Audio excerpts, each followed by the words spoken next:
Hello, I'm Isaac Hayes III, founder and CEO of Fanbase, and I'm here with a very important message. We are at a turning point in the Black community where we must have equity in the apps we use that scale to billions of dollars. But this time, we own the infrastructure, we own the culture, and we shape the future. And Fanbase is the future. Fanbase combines the free functionality of Instagram, TikTok, and YouTube into an all-in-one platform built for the evolution of social media and monetization. With over 1.4 million users, that's real proof that we are shifting the conversation of tech ownership and equity for creators. So right now, I want you to go to startengine.com/fanbase and invest today. The minimum to invest is $399.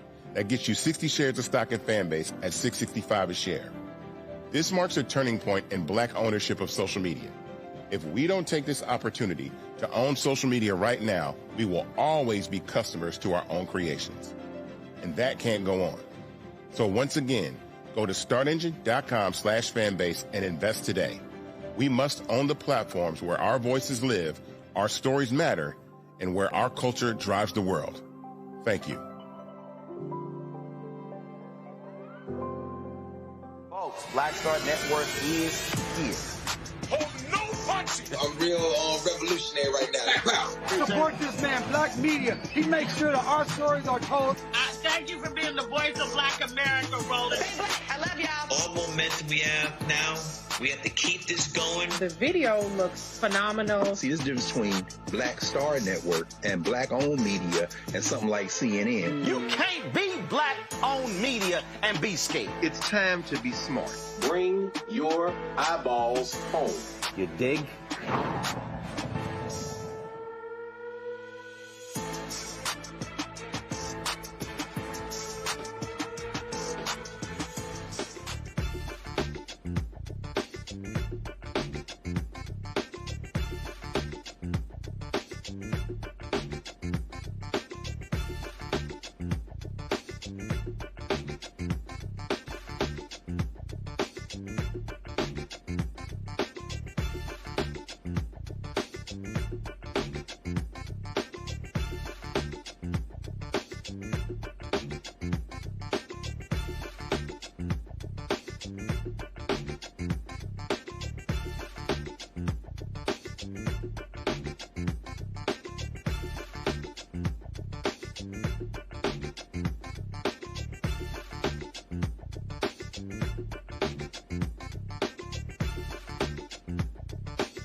Today's Wednesday, November 19, 2025, coming up on Roland Unfiltered, streaming live on the Black Star Network. Congress is waiting on Donald Trump's signature as the Epstein files take center stage. We'll talk with Congresswoman Ayanna Pressley of Massachusetts about this very issue. A Black Indiana mom was sent home from the hospital while in active labor, only to give birth in her car minutes later.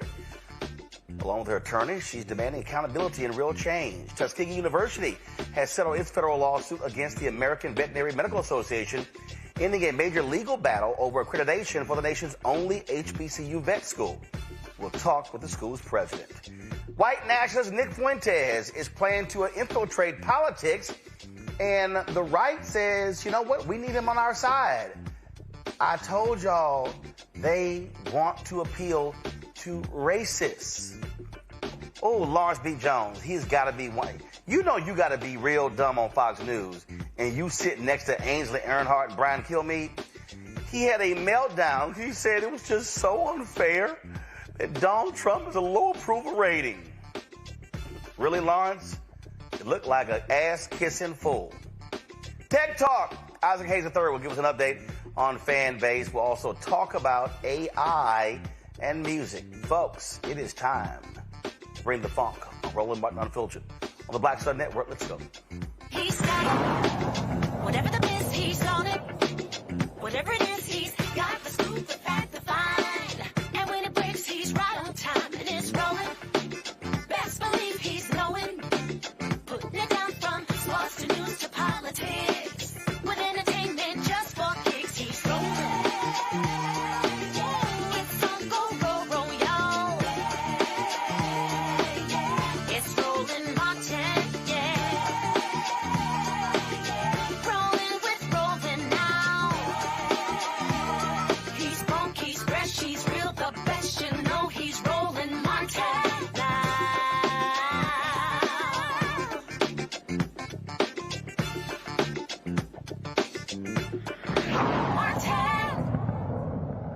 So, Donald Trump called the Epstein files a hoax. So, why is there a bill going to his desk to literally open up all of those files?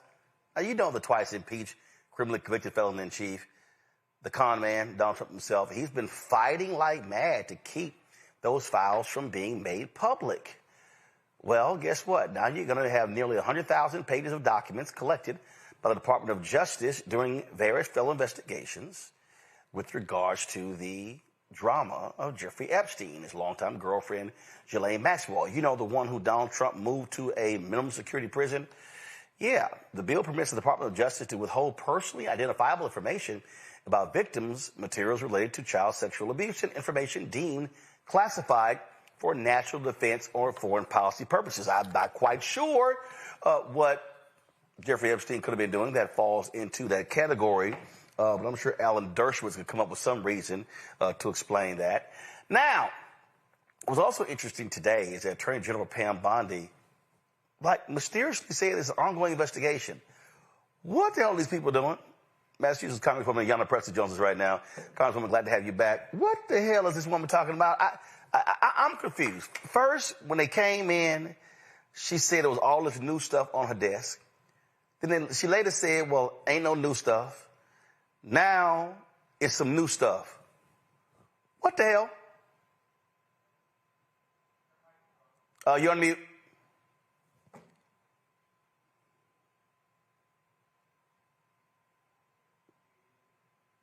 Can you hear me? There we go. Okay. Yeah, Roland, distraction, deflection, incompetence, obstruction, stonewalling. I mean, which descriptor do you want to choose?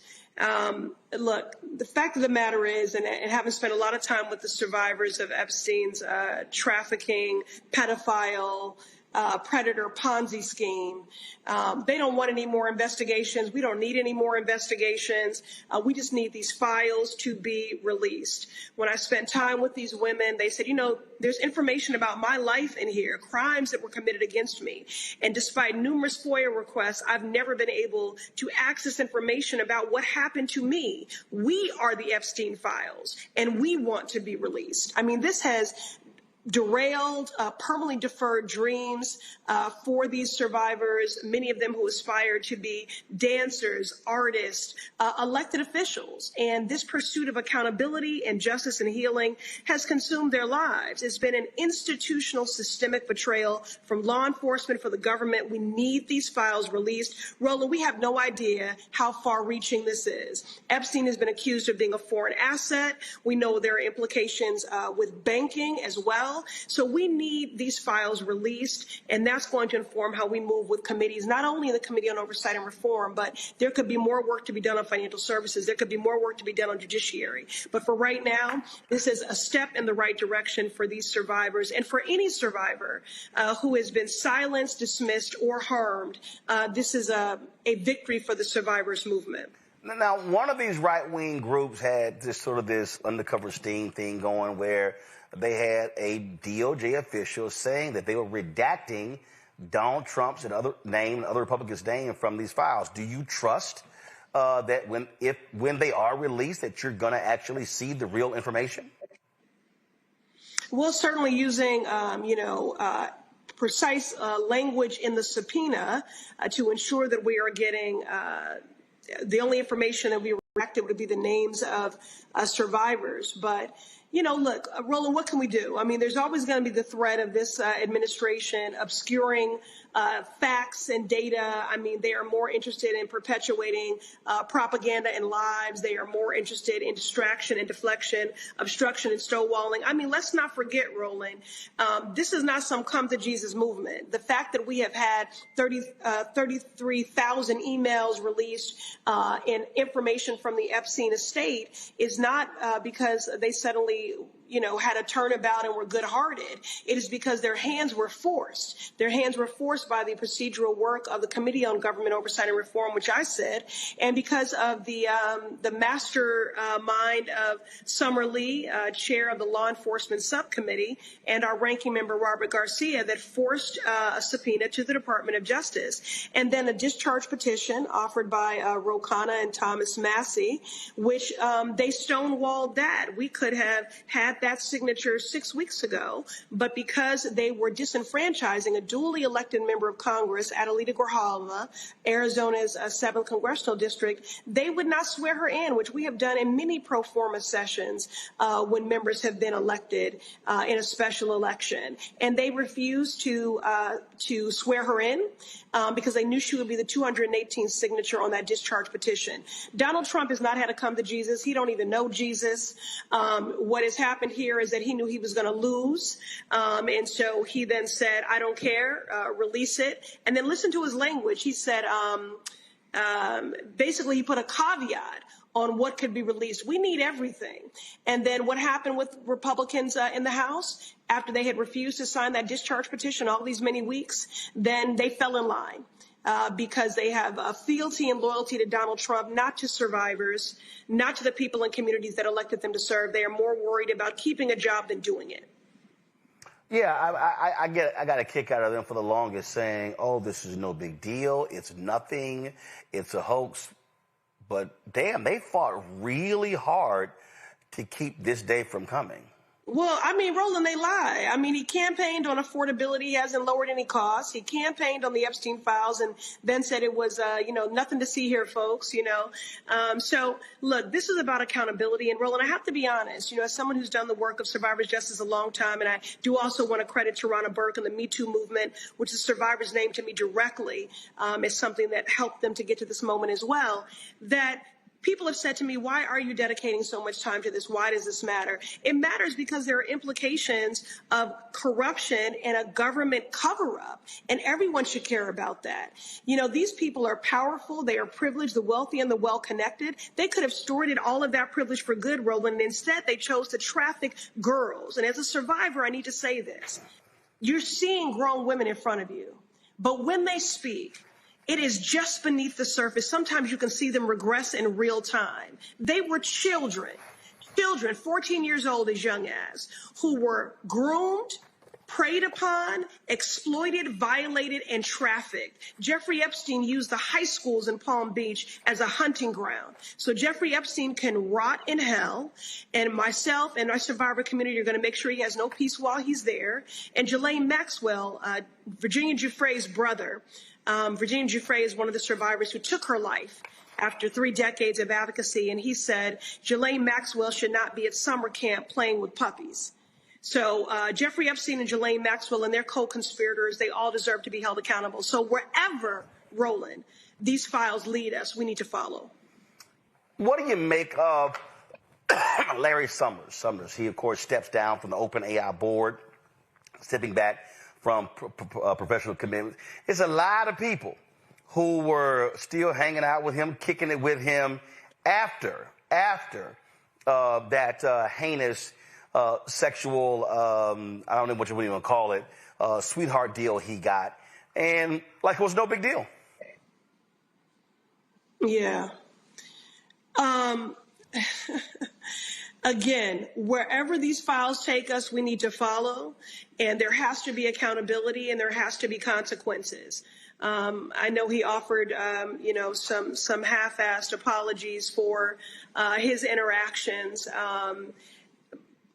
Again, we don't know who could stand to be implicated, but we deserve to know everyone. This has been an institutional betrayal, a cover-up by the government and law enforcement. And again, we don't know who's connected, who's implicated, and if this could still be going on. I mean, for people that are saying, why should we care about this again? Government corruption, Epstein could have been a foreign asset. There are implications to our financial service industries, to our banks, but also we don't know if this is still going on, given how many accomplices and co-conspirators there were in this endeavor, the powerful and the privileged. I have heard some absolutely crazy things in all of this, but I probably wasn't prepared for the sheer stupidity of Megyn Kelly when she made this comment. And let me play it. And then, was this about the ages? Yeah, hold on one second. About the ages? Hold on one second. Here we go. This is Megyn Kelly talking about the Epstein case. And, well, I mean, they weren't 5 years old. They were 15. Listen to this, y'all. Wow. As for Epstein, I've said this before, but just as a reminder, I do know somebody very, very close to this case who is in a position to know virtually everything. Not everything, but virtually everything. And this person has told me from the start, years and years ago, that Jeffrey Epstein, in this person's view, was not a pedophile. This is this person's view, who was there for a lot of this, but that he was into the barely legal type. Like he liked 15-year-old girls. And I realize this is disgusting. I'm definitely not trying to make an excuse for this. I'm just giving you facts. That he wasn't into like 8-year-olds, but he liked the very young teen types that could pass for even younger than they were, but would look legal to a passerby. And that is what I believed, and that was what I reliably was told for many years. And it wasn't until we heard from Pam Bondi that they had tens of thousands of videos of alleged, forgive me, they used to call it kiddie porn, now they call it child sexual abuse material, on his computer, that for the first time I thought, oh, no, he was an actual pedophile. I mean, only a pedophile gets off on young children abuse videos. She's never clarified it. I don't know whether it's true. I have to be honest. I don't really trust Pam Bondi's word on the Epstein matters anymore. Yeah, so I don't know what's true about him, but we have yet to see anybody come forward and say, I was I was under 10. I was under 14 when I first came within his purview. Look, you can say that's a distinction without a difference. No, it's not. I think there is a difference. Yeah. There's a difference between a 15-year-old and a 5-year-old. You know, it's just I'm sorry. The barely legal part. If Jeffrey Epstein is trafficking 15-year-old girls, they're not women, they're girls. That's called rape. That's not. And this is a so-called lawyer, Megyn Kelly. Please. Yeah, so-called would be the right word. First of all, we know that she does not follow any facts. She doesn't know what she's talking about. Same reason last week she was talking about black women can wear their hair however they want and not experience, discrimination. And we got a whole Crown Act about banning race-based hair discrimination. So, she is not well-read, not well-versed, and clearly an apologist and an enabler for pedophiles. And I'm not surprised because we have seen systemically Republicans, they have given cover to everybody from Jim Jordan to Matt Gaetz to Donald Trump to Jeffrey Epstein, so birds of a feather. But that is just shameful and disgusting. We are talking about children. And again, you are changed permanently on a cellular level. It is a lifetime sentence. What any survivor has endured. You revisit it, you live it for the rest of your life. It impacts the intimacy of your relationships emotionally and physically. It changes how you navigate the world. It changes how you see yourself. For every single survivor of Epstein's trafficking, and by the way, this may go down as the biggest human trafficking operation in the history of this country. There might have been as many as 1,000 survivors, which is, again, why we need the full release of these Epstein files. Yeah, many, many victims' lives changed forever, and they are so deserving of these files to be released so that we can get them one step closer to accountability, to healing. And I won't say justice. Justice would mean that they would never have been violated in these violent and egregious ways by this pedophile, predator, Ponzi scheme. Just absolutely disgusting. And I think also disgusting is to listen to Republicans like Speaker Mike Johnson say, well, Democrats had these for 4 years and they did nothing. No, that was an investigation.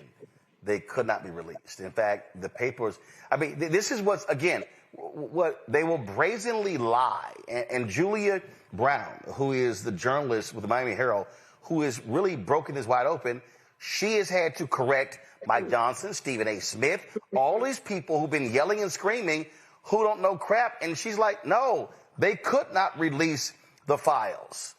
Roland, they don't care. And you're using the word govern very loosely because I don't call that what has happened under Republican majority. It's been chaos. They are as incompetent as they are indifferent. They are operating with a deficit of empathy and compassion, and they're clearly clueless about what the American people struggle with and care about. The majority of the people in this country want these files released and do believe that the government did play an active role in the stonewalling of these files being released and are unhappy with the way that Trump has handled it. So those chickens will come home to roost. Right now, that discharge petition passed the House, passed the Senate by unanimous consent. Donald Trump has 10 days to sign it, and then 30 days from the signature of that discharge petition for the full release of those files. Last one here. This is Mike Johnson. This is Michael Schnell had this video. Johnson wasn't happy at all that the Senate just simply came to the House and they were like, whoop, gone, passed. It was unanimous consent.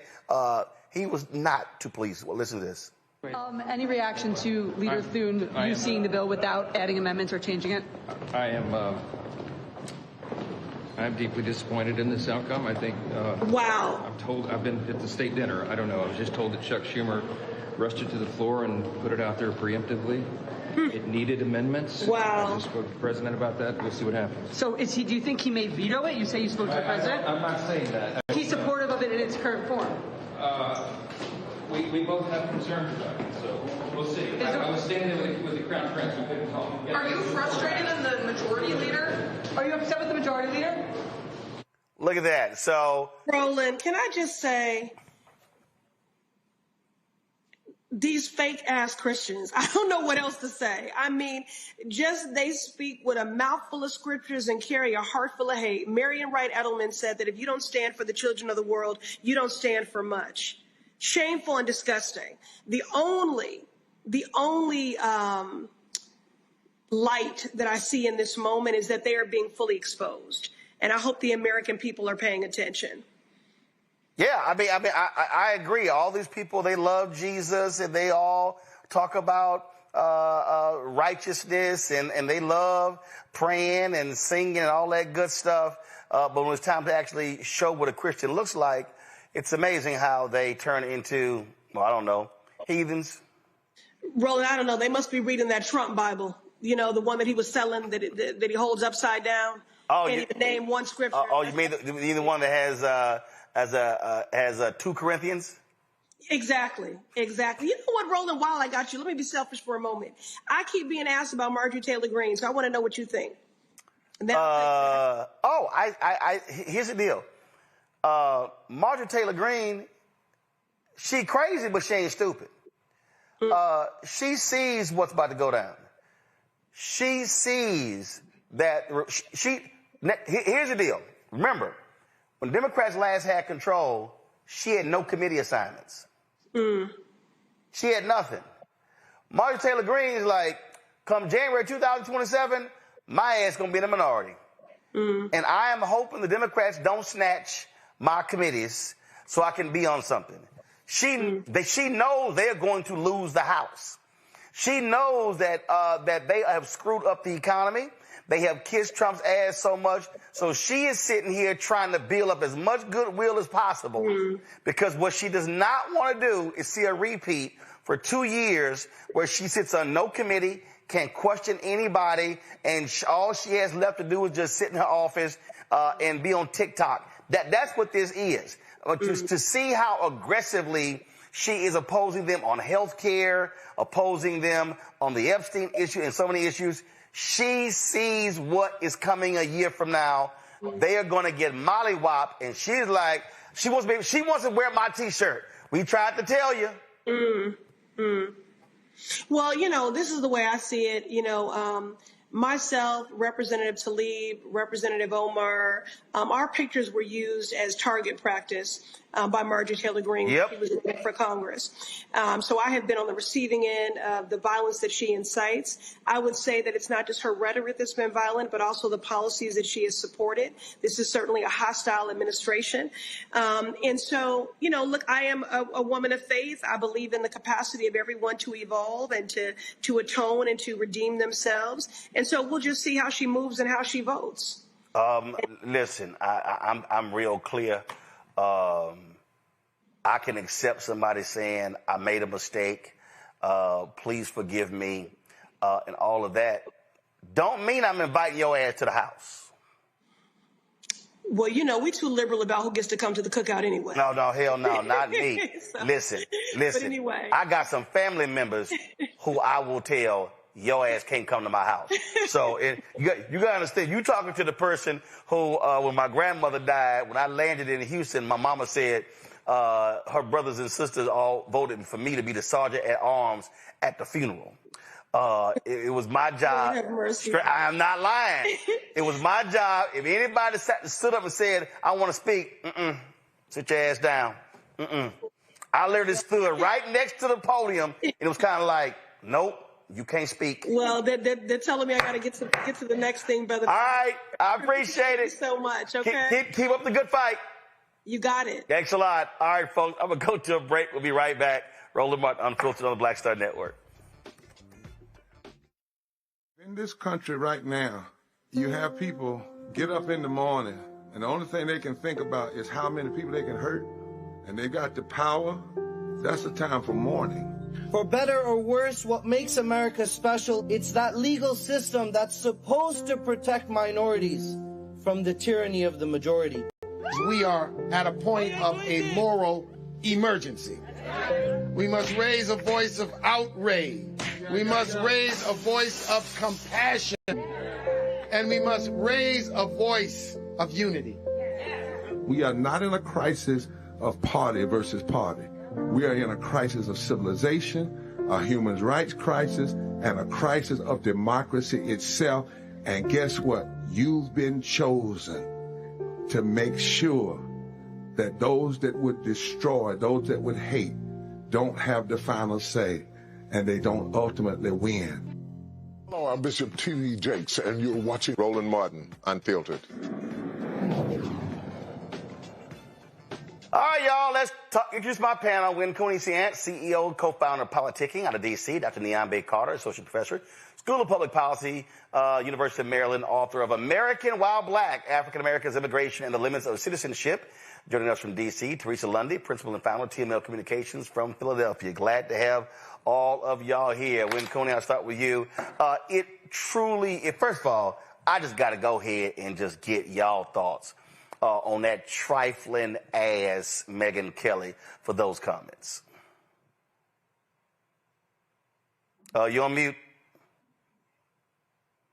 The Congresswoman said it best. Those comments were disgusting and heinous, Roland, and unfortunately are the thoughts of an apologist, right? We can't distinguish between somebody raping, molesting, sex trafficking, a 5-year-old versus a 15-year-old. We just can't do it. And those comments were extremely, extremely salacious, but unfortunately are the comments of many people who are listeners of that show, and that people that are continuing to support this administration despite the really nasty things that I think we're going to see come out in the next 30 days. Nyambe. Absolutely. I mean, listen, we're talking about girls, and they're women now, but even the way she was referring to them in their present state, these were girls. These were not barely legal. They were not legal. And that was the point. And she's like, some people call it a distinction without a difference. It is a distinction without a difference. We can call it whatever we want, febophilia, pedophilia, whatever you like. The fact of the matter is you had an adult man preying on some of the most vulnerable people he could get his hands on.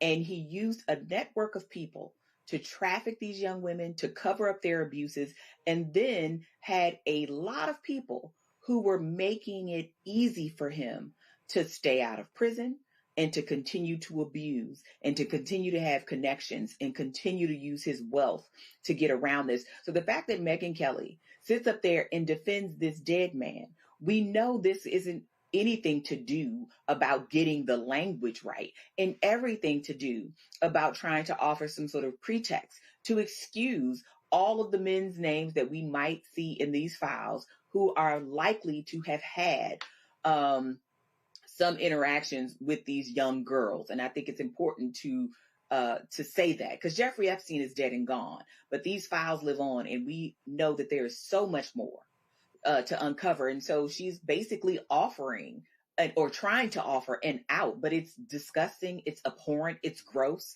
and unfortunately far too common in our culture. Teresa? Yeah, I echo the sentiment of my two panelists. I mean, outside of saying, this looks like a pedophile network, it isn't just men that can be pedophiles. Women absolutely can be pedophiles as well. And I think, Megyn Kelly was a pure example of what a heinous description of how you try to figure out a communication message or another perspective on a mainstream medium. I think it's just a disgrace, and it's actually a part of Trump's playbook.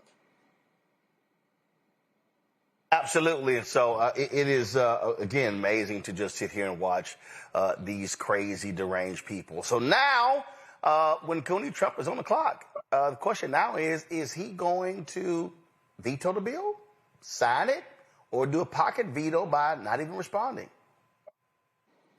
I think in the next 30 days, we're going to see Trump sign it. But what I think will end up happening is that it's going to be held up, right? I don't think that they're going to release all of the files. I don't think that we're going to get the transparency that the American people are seeking.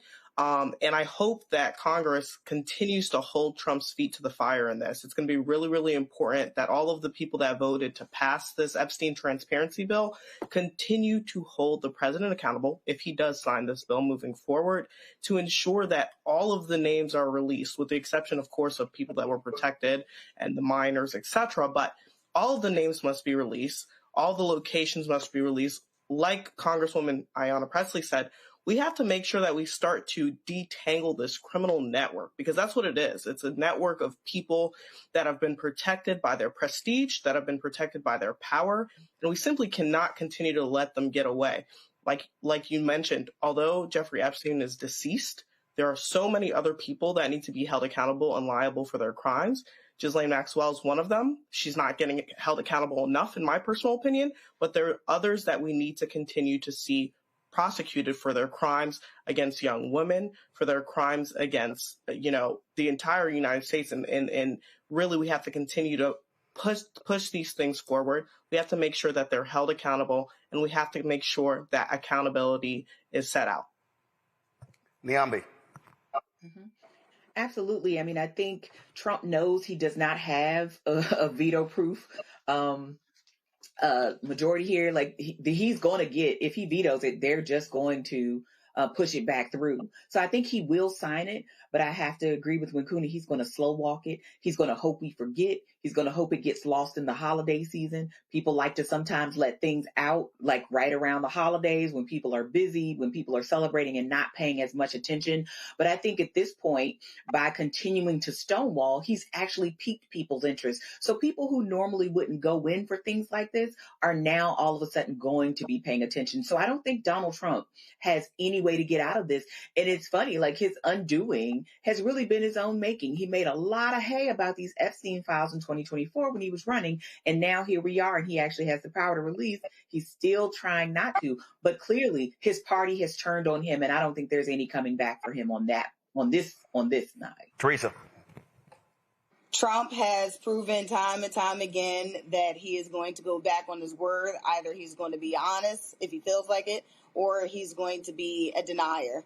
And I think when he signs it, I do believe this is going to go forward.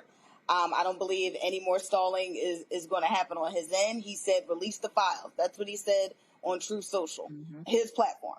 So we're going to see the files released. We don't know when it's going to be released, but I think when it's released, I think you'll see all of, Trump's back. He has friends, right? But he also has those that he's done wrong, i.e. Marjorie Taylor Greene and others he's done backdoored and called a traitor. So I believe they will also arm their forces and make sure they're prepared to come at Trump when necessary. All right, folks, let's talk about this story. For the second time in a week, we got a story involving a black pregnant mother who claims the hospital mistreated her. Mercedes Wells says she was wheeled out of Crown Point, Indiana's Franciscan Health Crown Point Hospital by security while she was in active labor and forced to give birth on the side of the road 8 minutes later. The Wells family says they spent 6 hours at the hospital pleading with staff as Mercedes' contractions came just a minute apart. Despite her pain, a nurse sent her home without even letting her see a doctor. Mercedes, her husband Leon, and their attorney, Cannon Lambert, joins us right now. I'm glad to have all three of you. Okay. So Mercedes and Leon, take us through going to the hospital. You're going in. What happens when you initially go in?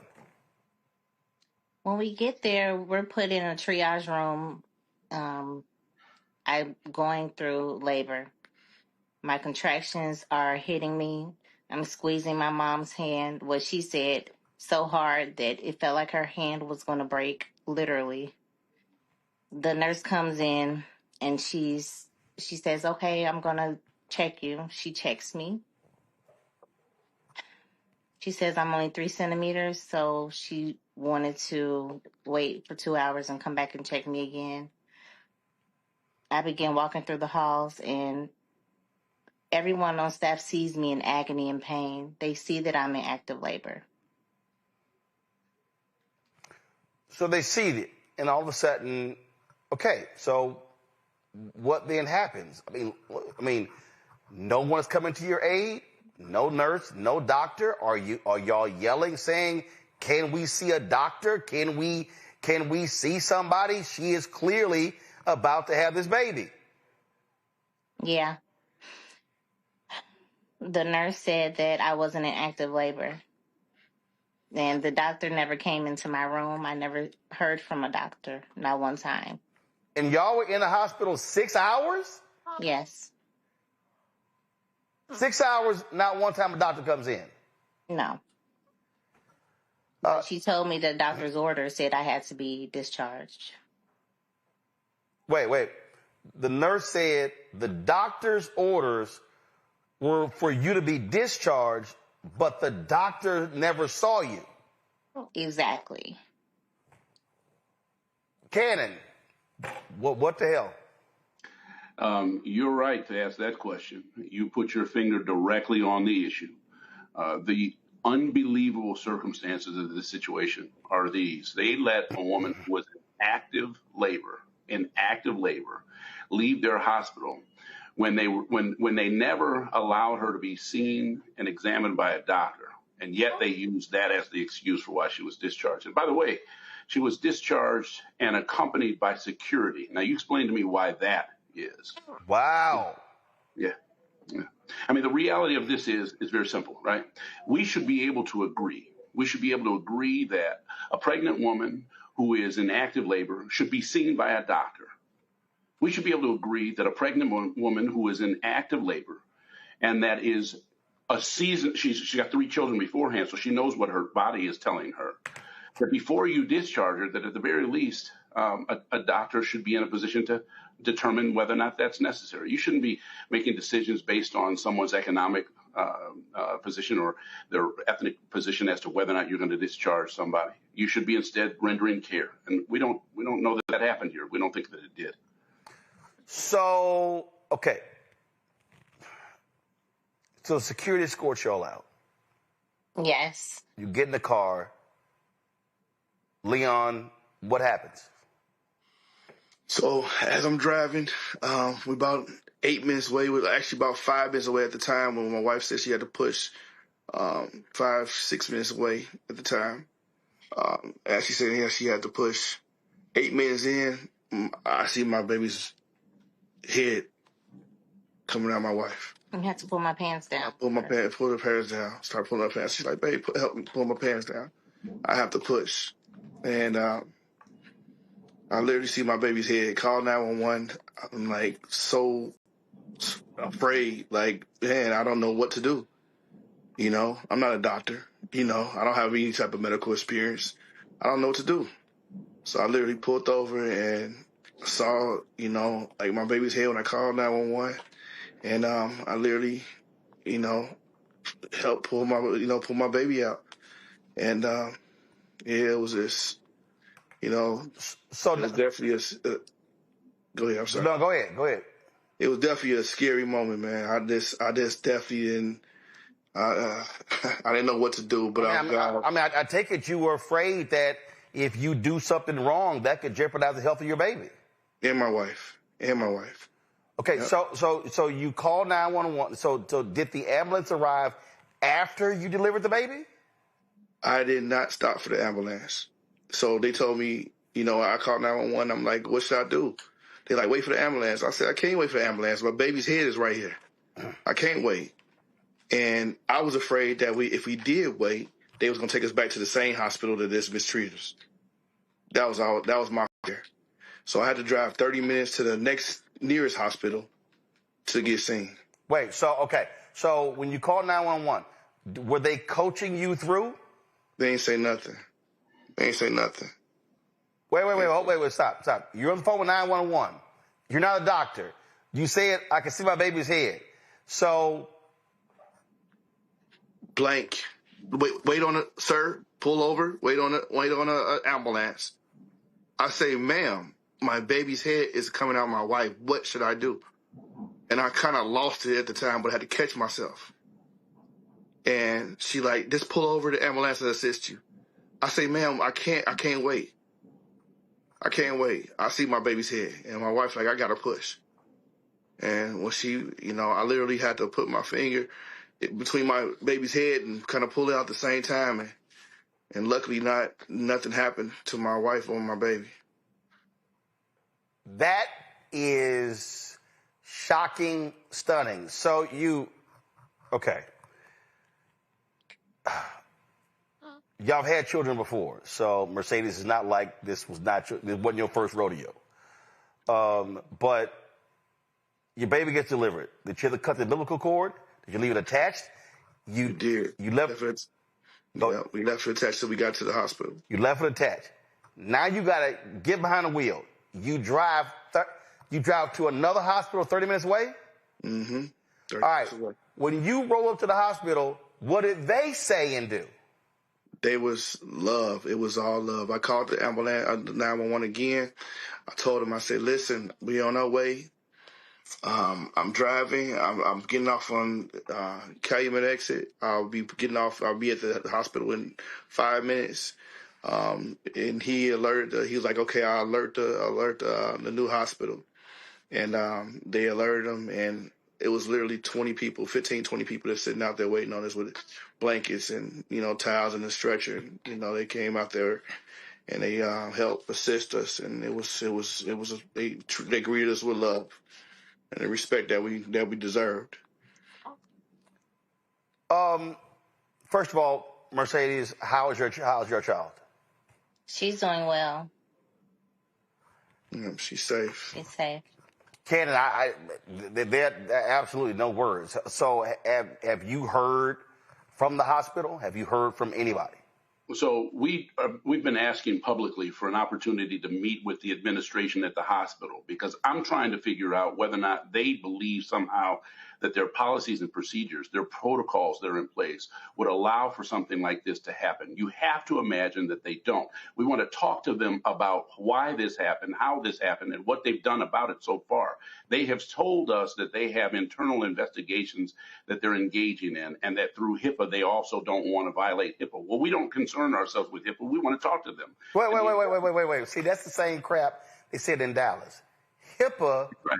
First of all, right. And it's crap. HIPAA applies to the patient. That's right. That's right. This is the patient.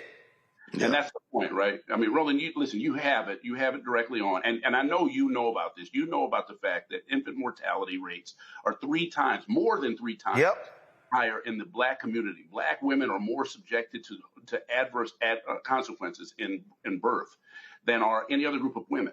And so you're right. This whole HIPAA thing, number one, you're right. It applies to the patient. And guess who the patient is? The very people that want to talk to them. So that's not really a real basis for them to avoid addressing this issue. But they throw that out there because it's a red herring. All it is pie in the sky. The other thing that they say to us as to why they can't meet us in the way of their generalized statement that they put out is that they can't talk to us because of the fact that they have an internal investigation. Well, we want to know, what are you investigating? Wait, hold on. If you're having an internal investigation, don't you need to talk to the people that led to the internal investigation? Yeah. That's exactly what I was going to say. Who you talking to? You going to talk to the nurse, the doctors, and not the person? Right. Oh. These folks are an amazing, amazing couple, and that beautiful little baby is going to have a great, great life because of them. You see a show and you see a hero right in front of us, but they should have never been in a position where they had to prove that this early. Okay.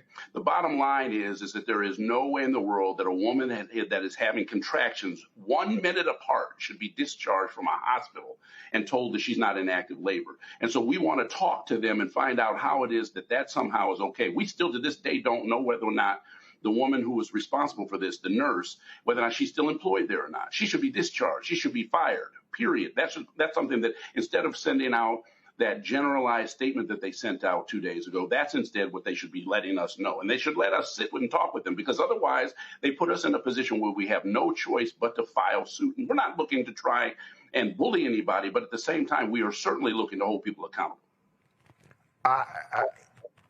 It is amazing. I don't understand how you can have an investigation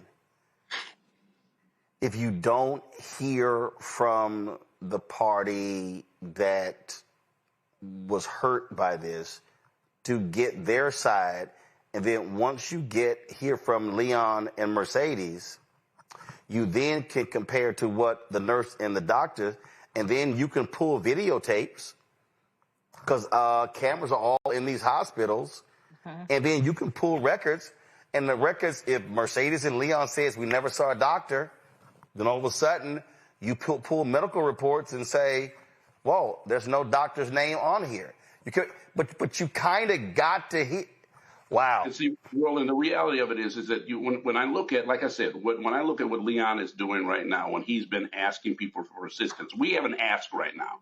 Our ask right now is that people continue to press and understand that this is the type of thing that if you sweep it under the rug, if attention is not paid to this, then what they will do is they will get away with this. They'll ignore it. They will go away. They will not step to the plate. And the only thing that we can do is to continue to press. We're asking for the public, your audience, to be active in participating in the support of the Wells family. We want people to email that hospital. We want people to call that hospital. We want people to let that hospital know that this type of behavior, this type of conduct, this protocol that they have in place that would allow something like this to happen is unacceptable. What is the email and the phone number of the hospital? We'll get that to you right away.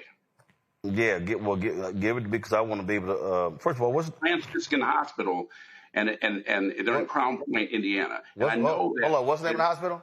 It's Franciscan Hospital in Crown Point, Indiana, And Leon has done an excellent job in interfacing with the many, many supporters that have been kind enough to talk to him through his social media. And he's been asking for some support. And believe me, people have been doing so. But instead of sitting around and saying, like many of us do, we'll shake our head and say, this is disgusting, we know that this is wrong, there are some things that we can do. We should actively participate in supporting the Wells family. They should not have gone through this, and they should be supported. Here we go to my iPad. Folks, write this number down. Franciscan Health Crown Point Hospital. Phone number is 219. This is Crown Point, Indiana? Crown Point, Indiana. Yeah, very sure. 219-738-2100. 219-738-2100. Once y'all get an email, let me know that as well, and then I'll give it out.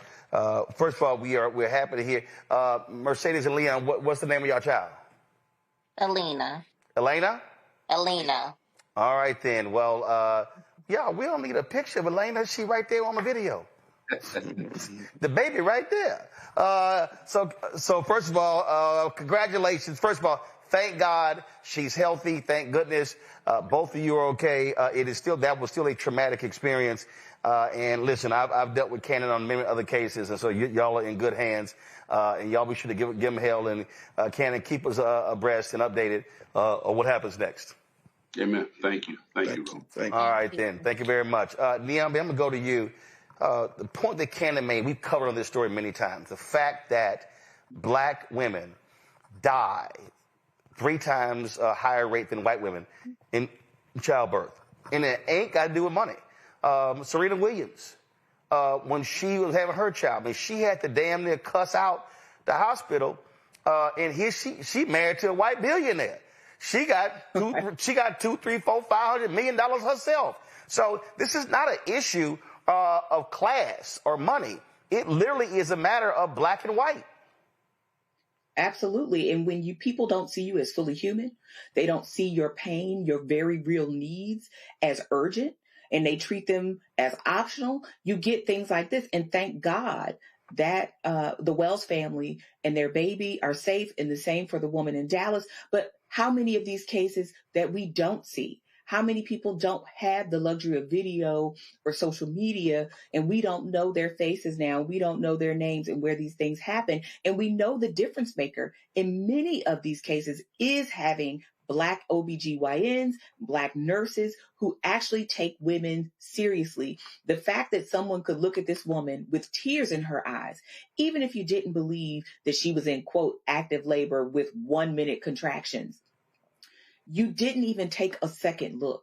You didn't even try to assist. You didn't try to make her feel better. I mean, you basically treated her like an inconvenience and treated her life like it was just nothing, something to discard. So as you say, Roland, I mean, this is, I think, highlighting how critical it is for us to be in these spaces. And when we think about all that is happening to medical education in this country, and with this administration trying to cap the amount of student loans people can get, it's going to be an even higher bar for many of us to enter this profession when we know we are so desperately needed to prevent the Wells family and others like them from having to go through something like this. I mean, the stories and the lawsuits are endless, and it has not resulted in any change. And Teresa, you know who real quiet? All the pro-life folk real quiet. Mm-hmm. Yeah, it makes you want to think about who the pro-life is really for. You know, there's so many conversations as it relates to women and abortion, and you know, and it's daunting to hear. One, you know, I'm still taken back by the story, just hearing it in full detail, because you won't really hear it on mainstream about this outside of clips.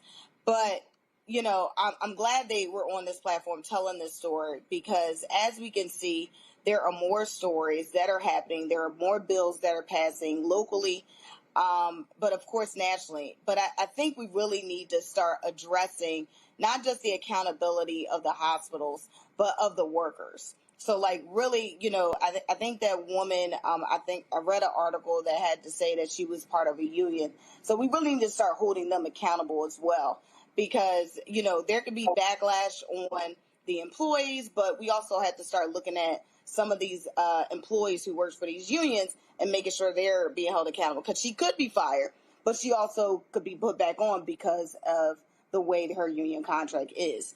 So I think there's so much to look at. But at the end of the day, we're talking about human life. You know, black, brown, or indifferent. And when we talk about pro-life, we need to be thinking about every single person that comes in and out of establishment that's looking for health, wellness, and peace. Nkoni?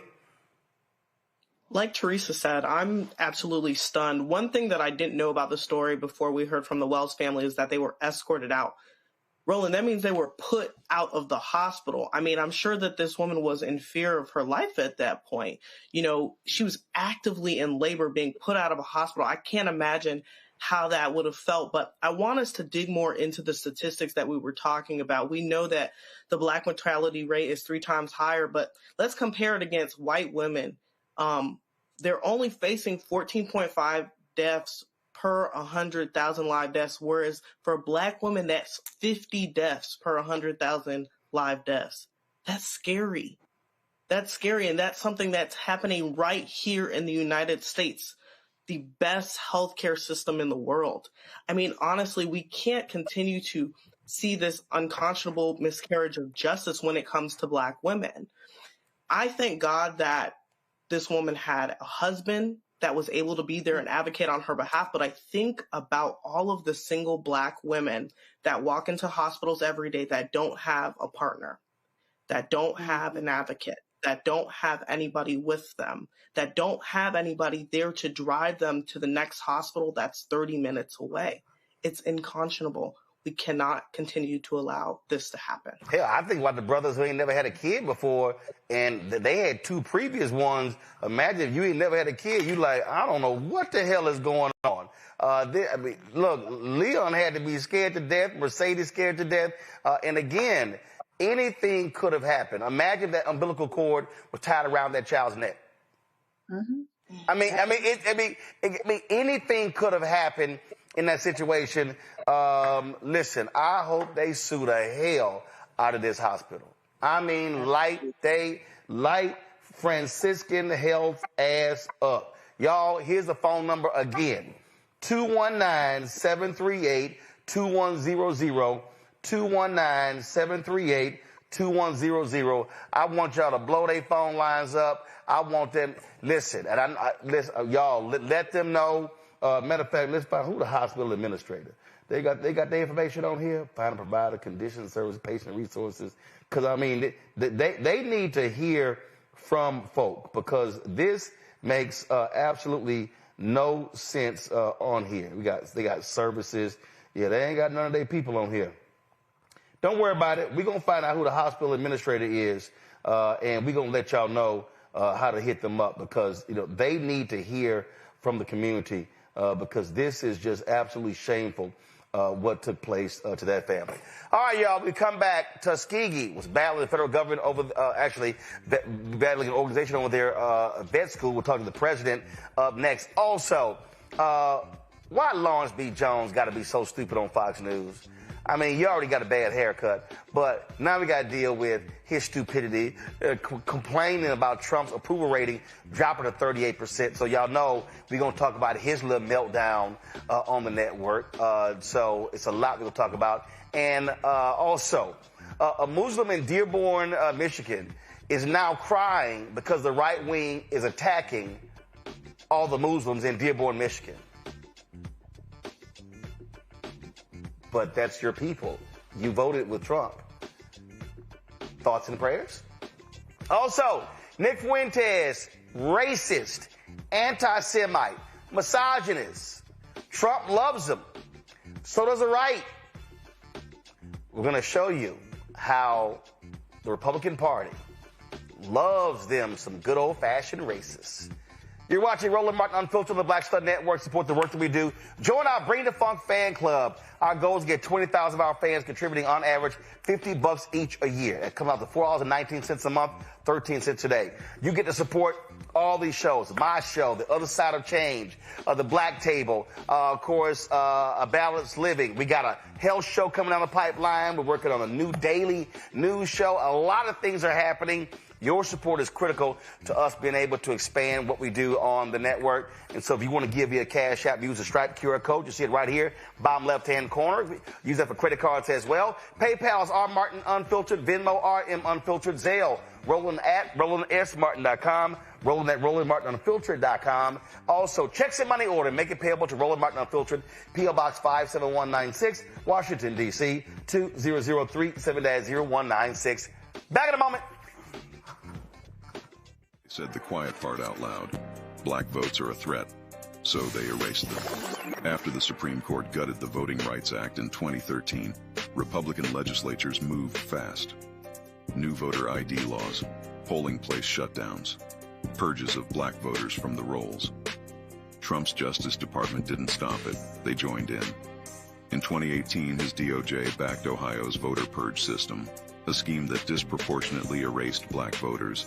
Their goal, erase black votes and political power. Yeah, that happened. These are the kinds of stories that we cover every day on Roland Martin Unfiltered. Subscribe on YouTube and download the Black Star Network app. Support fact-based independent journalism that centers African Americans and the issues that matter to our community.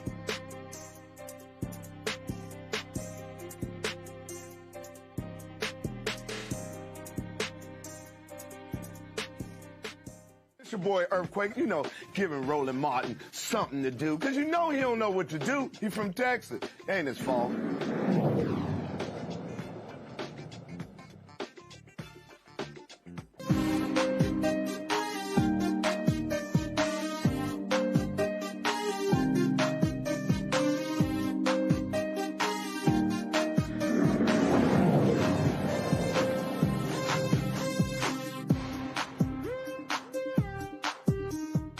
Tuskegee University is settling a dispute with the American Veterinary Medical Association and dropping a federal lawsuit it filed just days ago. The university filed an emergency motion seeking to block the medical association from proceeding with a hearing that could have stripped the nation's only historically black veterinary school of its accreditation.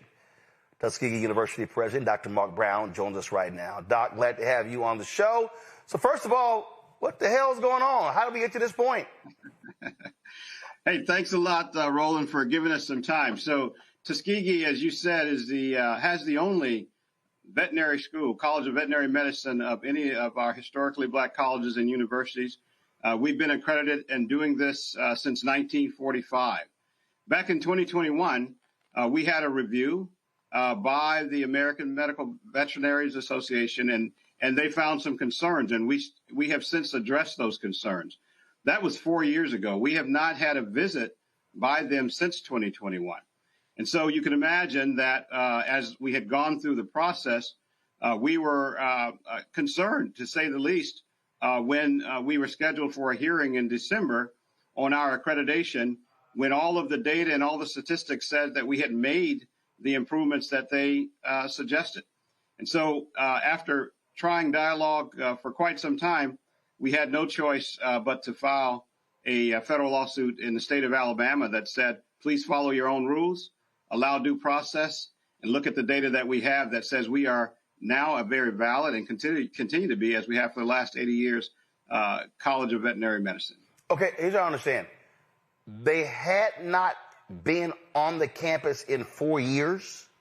In 4 years. So no visit, no assessment, no analysis. So they just decided to have a hearing and not even look at the school?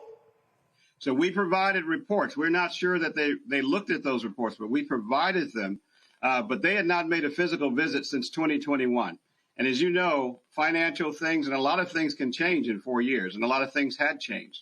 And that was really our point. We didn't want, I want to make it clear, Roland, we didn't want our standards to be any different than the standards that they would have for any school. We didn't ask for any special recognition in any way. We simply wanted them to review the data like they do at other schools, or like they should at other schools, and judge us by the same standards. You can't do that if the data that you're looking at and the review that you have is dated 2021 and you have not been back since. But what we were asking for was due process. But that's what's just so strange to me, that they would just decide to have a hearing and you haven't even looked at the school in 4 years. Well, that was strange to us as well. Now, granted, once we filed the lawsuit, then some things change. You mentioned that we were able to drop the lawsuit. That's because instead of giving us a 2-hour hearing, they decided to give us a 3-day hearing, pushed several months back later to the time when they would actually be able to do it. They allowed us to bring the witnesses that we wanted to bring forth. And none of these things, again, are special circumstances. They're just following the due process rules that they have established. You know, what people don't understand is that this whole accreditation process can be devastating to a university when you lose it. Absolutely. Keep in mind, just in terms of context, and I see the byline on one of your screens here saying this, but over 70% of the veterinarians of color in this country graduated from Tuskegee University. And just about every dean of the College of Veterinary Medicine across the country, not just HBCUs, if they happen to be a Black American, graduated from Tuskegee University. So we've been making a significant impact and contribution both to this state and the country for some time in the business of veterinary medicine. However, if you remove the accreditation, even for a year, that stops the pipeline of new students coming in at a critical time in the country when the country is short of veterinarians, especially in rural areas and especially for things like farm animals. So the impact is significant, and it's not a decision that should be made arbitrarily. To that particular point there, and when you talk about them not coming, you also, the issue that you have is that because it comes down to fundraising. It comes down to student aid. And so that's how, look, that's how Morris Brown was hurt. That's how so many other HBCUs have been hurt, because the reality is, look at a lot of the HBCUs, upwards of 90% of their budget also comes from student financial aid. That's absolutely right. And this is not the time to take away a career field and a profession that allows people to build wealth. And a veterinarian is allowed to do that because of the demand for veterinarians. You know, one of the issues is always finances. But we proved that we had profitable years for the last 4 years. And we also broke ground on a new small animal clinic for our School of Veterinary Medicine. And that part of it, the first part of it, we did debt-free. We think we need an opportunity to show that our finances are strong, our pipeline is strong, and our product is good. I want to ask you about another degree program. You guys have been able to celebrate your aviation science degree program. It got restarted thanks to a nearly $7 million grant that came through as a result of Alabama Senator Katie Britt. You know, there were a lot of people who were, I saw a lot of social media comments. People were upset when she got an honorary degree from Tuskegee. And I had to remind people that, listen, Tuskegee is in Alabama. That's a red state. You got 2 United States senators. The reality is black folks are still constituents. And I tell people all the time, whether it's a Democrat or Republican in office, we should be demanding they represent our interests since we are still constituents. And so talk about the first student getting his pilot's license as a result of the rekindling of this aviation program. Absolutely. You know, we are so proud that we have the blessing, I would say, to be where the Tuskegee Airmen proved to the world that people of color, that black people could fly complex aircraft and have the courage to do so in combat. That was on Moulton Field. And today we're able to have our students go all the way through to a commercial pilot's license. And that portion of their program would cost each student up to $90,000. But it cost our first 100 students nothing. That's because the program was championed by Senator Britt, both in the previous appropriations bill, and if we ever get a bill out of the current Congress, it will have an additional dollars in, totaling almost $11 million when you put them together. Our students would not be able to afford, most students would not be able to simply write a check to go through this program if it were not for those appropriations. And that's exactly why we recognized Senator Britt. But more importantly, we recognize these students, because if you look at the percentage of black Americans, African Americans that are pilots, and you look at the pilot shortage in the country, you will see that we are once again, just like they did in World War II, filling a void that the nation needs, that the nation should invest in. So we are very proud of what our students are doing. And I would tell you, Roland, that half of this class are female. And the percentage of African-American female pilots in the country is less than 1%. But half of our first class will be female pilots. So we're very proud of what we're doing. We're very proud of the connection of that to our Tuskegee Airmen, and we plan to continue to do it and are grateful for the appropriation that allows us to do so and remove the financial barrier. Well, you know, that's going to make a whole bunch of these MAGA folk mad because they were, Charlie Kirk and others were complaining about, oh, I hope, if I see a black pilot, I hope they qualified. I'm like, yeah, they are qualified because they're well-trained and well-educated. And so that's always important there. And so, well, since I got you here, you got time. What else y'all got going on that you want to be able to tell the country?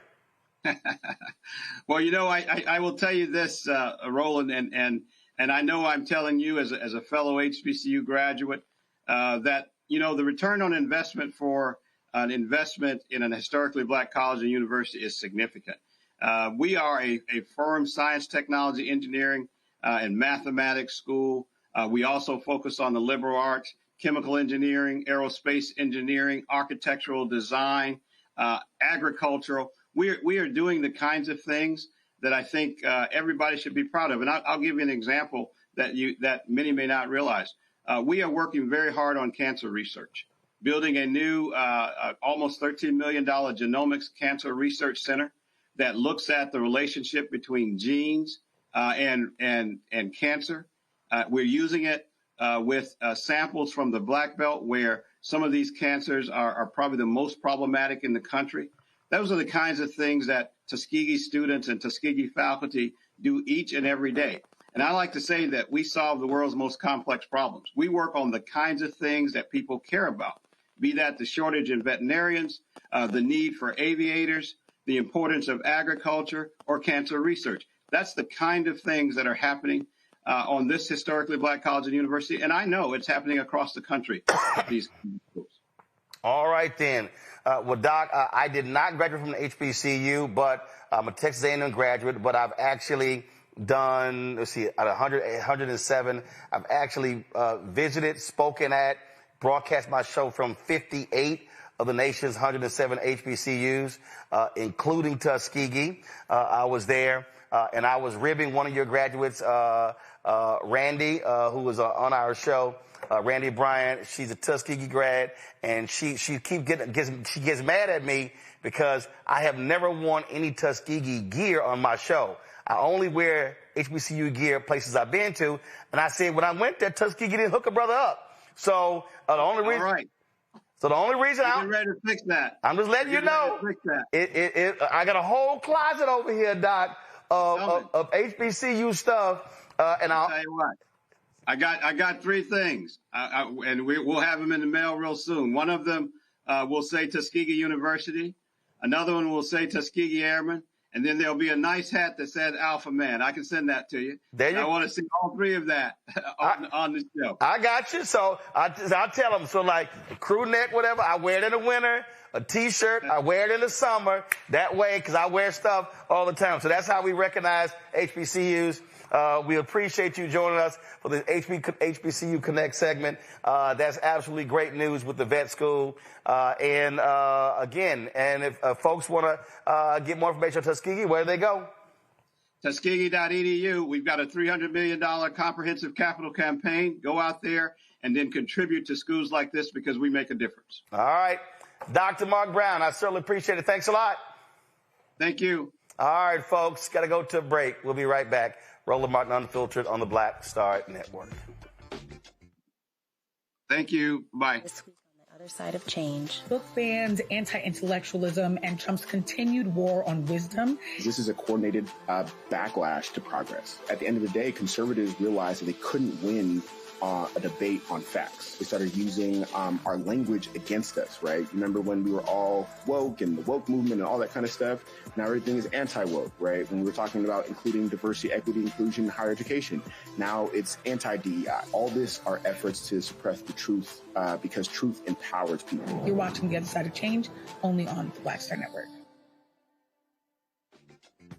what's up, everybody? It's Godfrey, the funniest dude on the planet.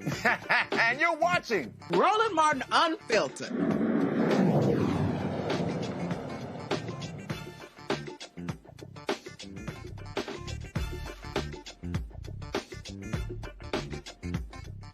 All right, y'all.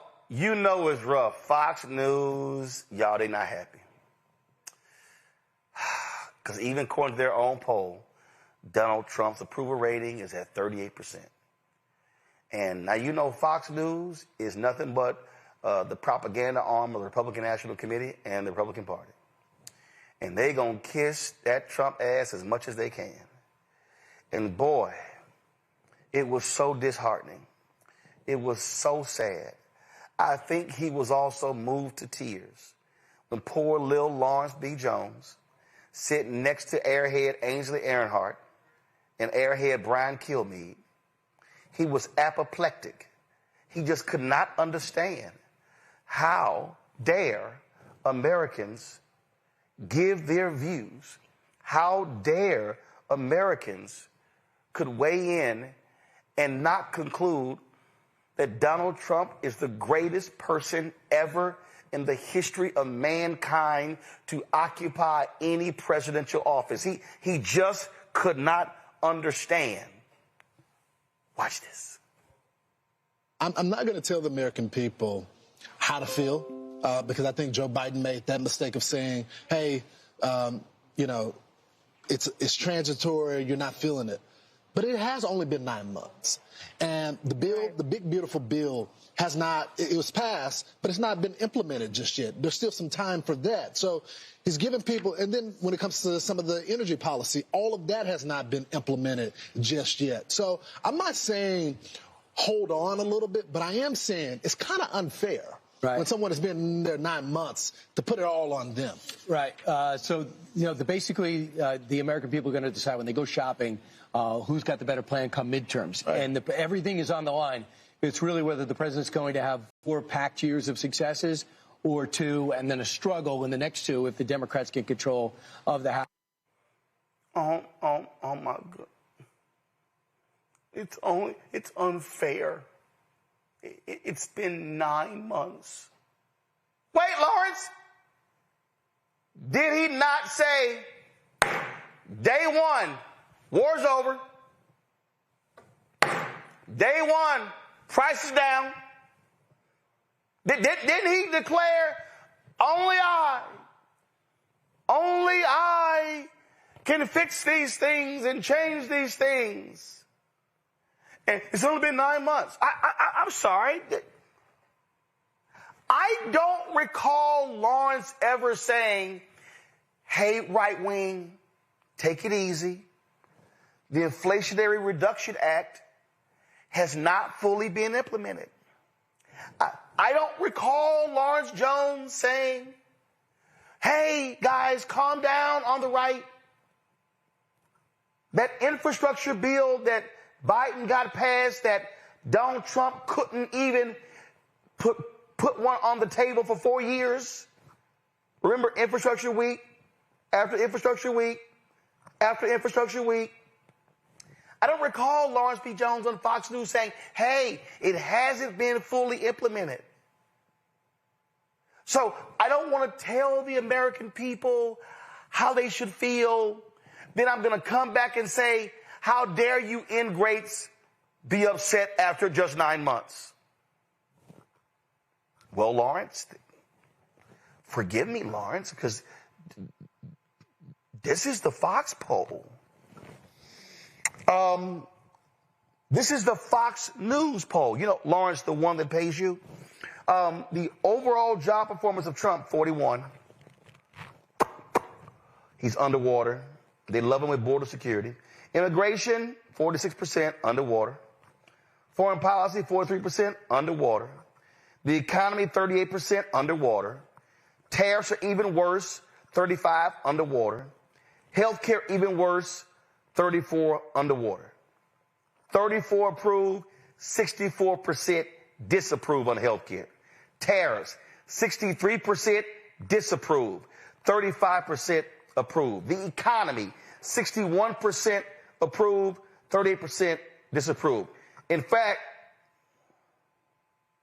if you take these 6 major things, border security, immigration, foreign policy, the economy, tariffs, health care, the only one Trump is in positive territory is border security. But Teresa, it's just been 9 months. How you can't put all of this on him after 9 months. That's literally what kiss-ass Lawrence B. Jones just said. Yeah, one thing Lawrence is going to do is sell it. You know, for those who watch Fox News in the morning, I have to watch them with CNN at the same time. He's kissing something. He's definitely kissing something. He's kissing a lot of MAGA ass. He's definitely doing something to keep that seat. You know, I love it when he talks about he was a former Democrat and why Democrats run and why they lose all the time. And then he's the reason why he's Republican and people still question how he became Republican. It's always the story, the narrative. Like no one would think he's Democrat unless he says it.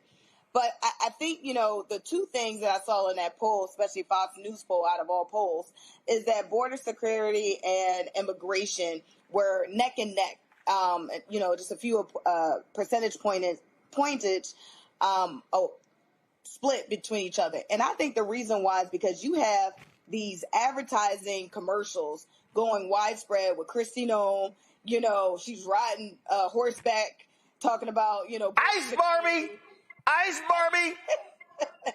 she's definitely putting in the work. So if I'm her in that department, it's just like, hey, we're winning. Because, you know, we're putting commercials out. I look like the Ice Barbie of the face of the movement. But I think the rest of the categories are realistic to what everybody is saying.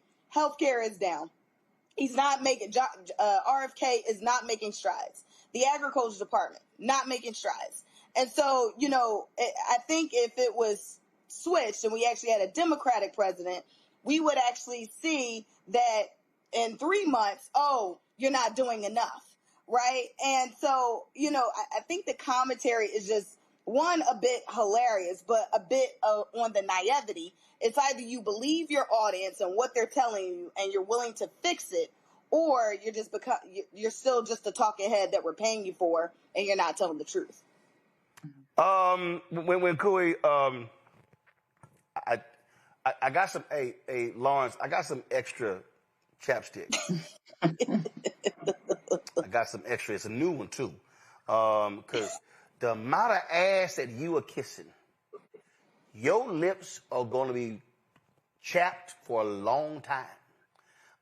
When Coney, I mean, I to sit here, well, I mean, how can you put all of this on him after 9 months? I literally do not recall Lawrence Jones giving Joe Biden a 9-month grace period when he was there. I bet if we pulled the tapes, Lawrence was shitting on Biden after 1 month.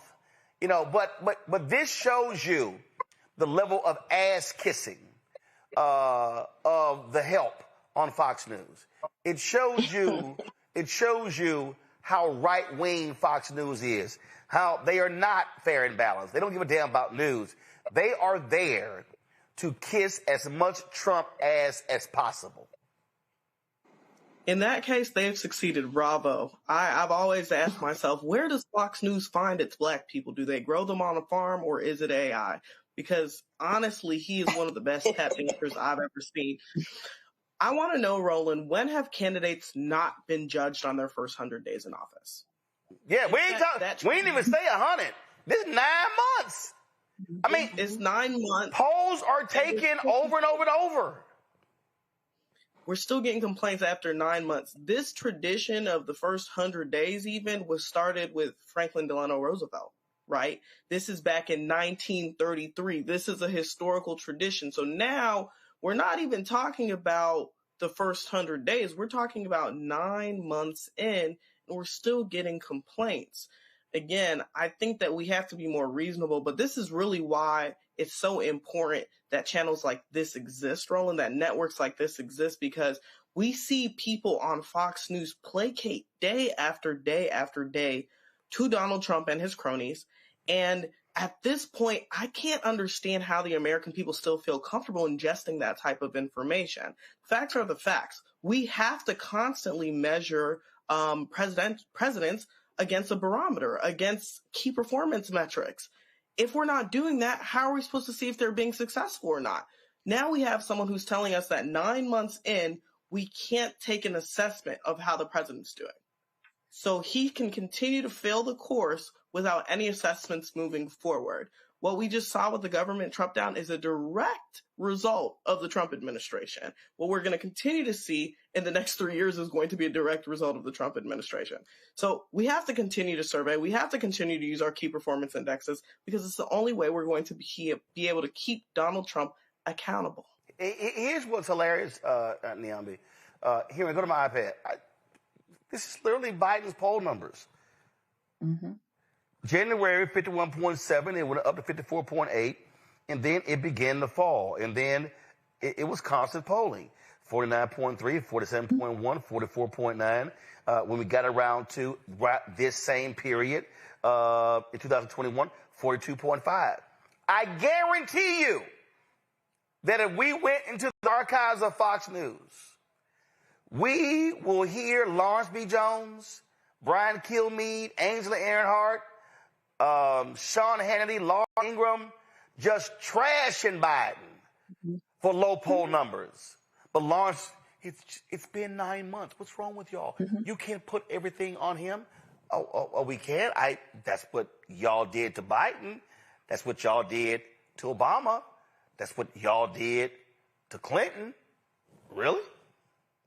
Well, he's the president. That's the job, right? The buck stops here. It's a saying for a reason. You can't say, I want to own all the good things, and in every trouble, that's somebody else's fault. I haven't had enough time. As you rightly pointed out, he ran on all of these issues. The tariffs, he was going to make the economy better. He was going to make eggs cheaper. He was going to bring down the price of gas. All of that lies. He was going to put more money in our pockets. None of us are seeing it. He was going to destroy the Department of Education. He did that. He's destroying the White House, doing that. He is, shut down our government, did that. I mean, he's doing lots of things very successfully. Just so happens that those things aren't the things that most people want. And so now he is failing like he did the first go round, but people were willing to give it another whirl, and he's failing again.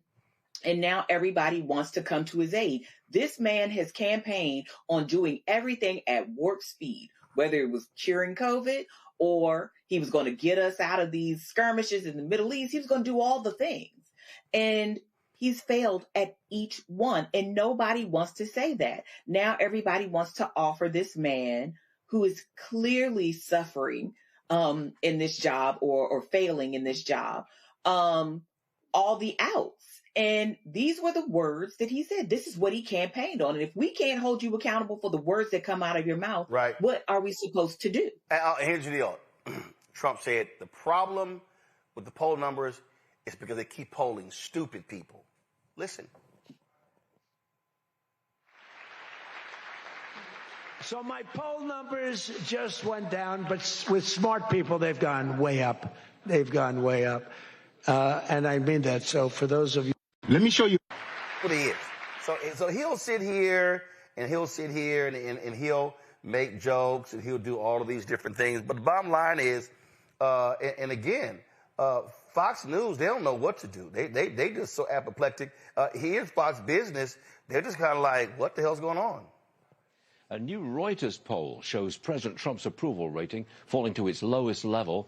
Now, this is apparently because of prices and the Epstein files. His approval rating sits at 39%. That is down 9 points from when he took office. I love this here. Apparently it's because of prices and the Epstein file. Well, this is what happens when somebody lies about prices. He's like, oh, no, everything's up. Everything's down. It's all down. Everything's down. You name it, down, down, down. Stock market up, prices down. It's kind of like, nah, no, it's not. No, it's not. It's not. So all these people are complaining. Y'all, I came across this other video of somebody complaining. And forgive me for not giving a shit. So I see this video of this guy. He's in Dearborn, Michigan. And Dearborn, Michigan, there are a ton of Muslims there. The right wing has been on a jihad. They have been attacking folks there. They have been upset, mad. They had been going, they going before the city council meeting. They're upset and been protesting. And this guy is like, what are y'all doing? Aren't we together? Roland. We are the real Semitic people. I voted for Trump.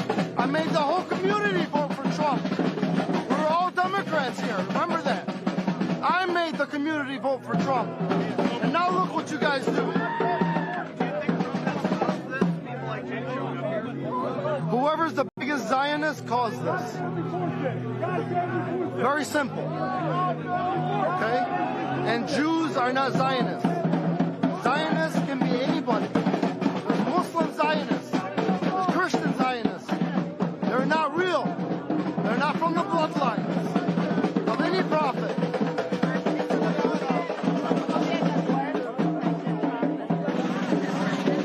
What is it?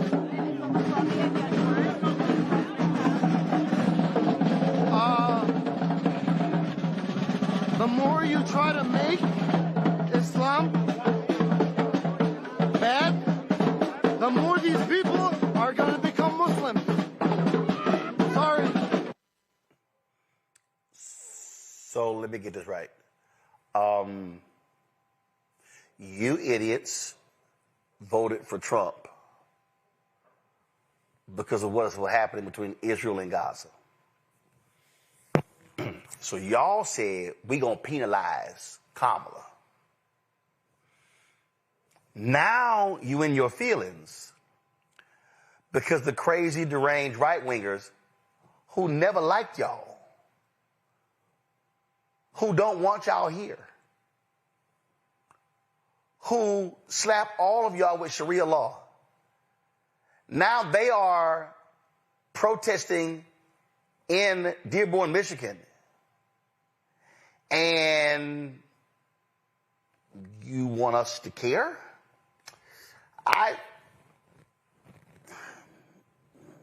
Niambi, thoughts and prayers?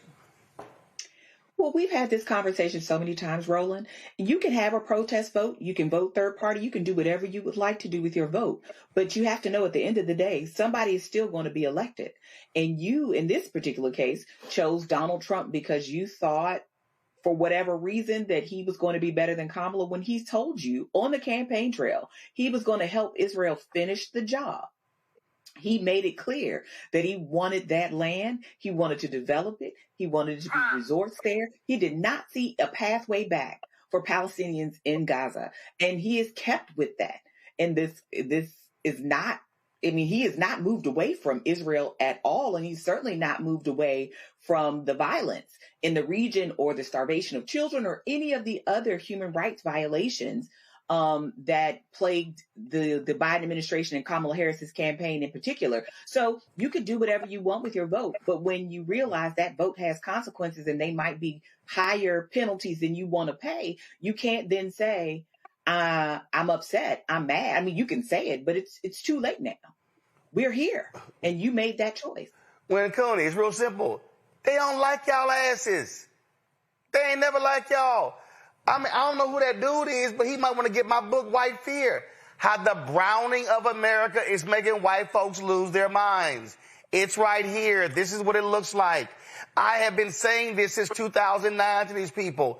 These white folks want this to be white. So they cannot stand they cannot stand the Muslims in Dearborn. They went before the city council calling them out, mad at them. So I'm sitting there going like, oh, so you thought because you got the other Muslims in Dearborn to screw Kamala and vote for Trump that MAGA was somehow going to give y'all a nice little cute pass?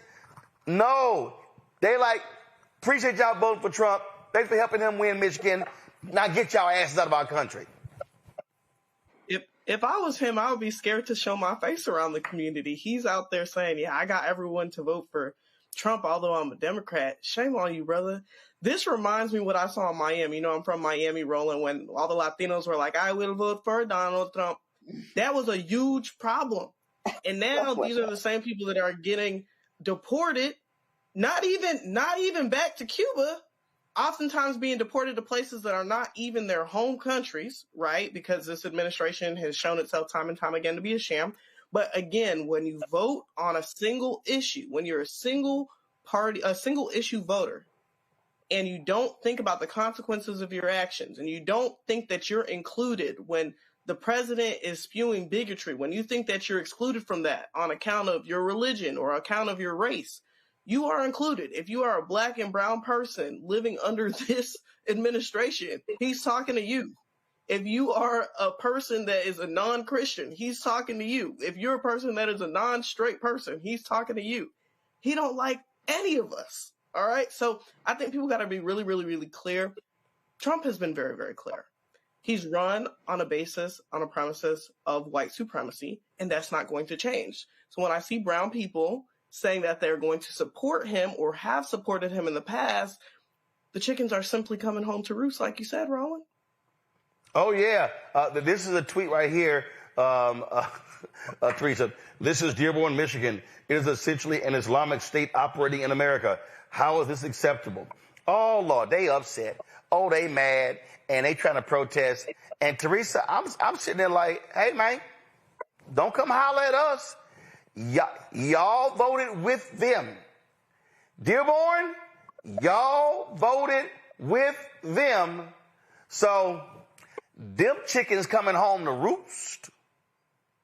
They say elections have consequences, and I think people are feeling it. I think people are trying to figure out their personal next steps. But overall, you know, what I see, you know, especially in these 9 months of Trump's presidency, I think they're also trying to prepare for a J.D. Vance presidency. So I'm kind of keeping watch on where he's going, what he's doing, what he's saying, how he's interacting. You know, I've just seen him peak a little bit more than, and I believe there was a poll about, you know, his advancement inside of Magna. So I think we all just need to be prepared for whatever's next. Because one thing about the Magna team, they will do whatever it takes to make sure they maintain power and authority, whatever that looks like. Yep, absolutely. All right, quick break. We come back. Now, Donald Trump, now super Christian, now he supposedly cares about the Christians being hurt, being harmed in Nigeria.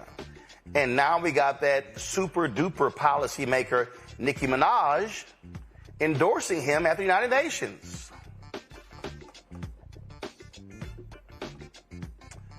I'll be right back. Next on the Black Table with me, Greg Carr.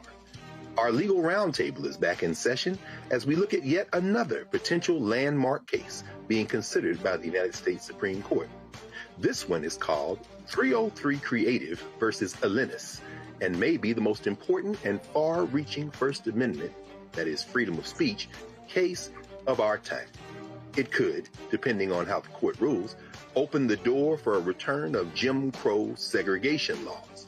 It's true. If you say we can discriminate against one, you're saying we can discriminate against all. That's on the next Black Table.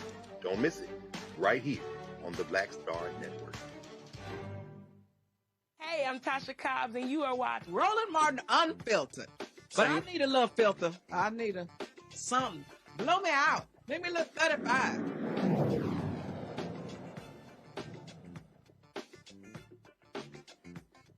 In Ohio, both sides have arrested in the 2-week trial of Officer Connor Grubb, charged with the killing of 21-year-old Takia Young. Grubb did not testify but submitted a written statement.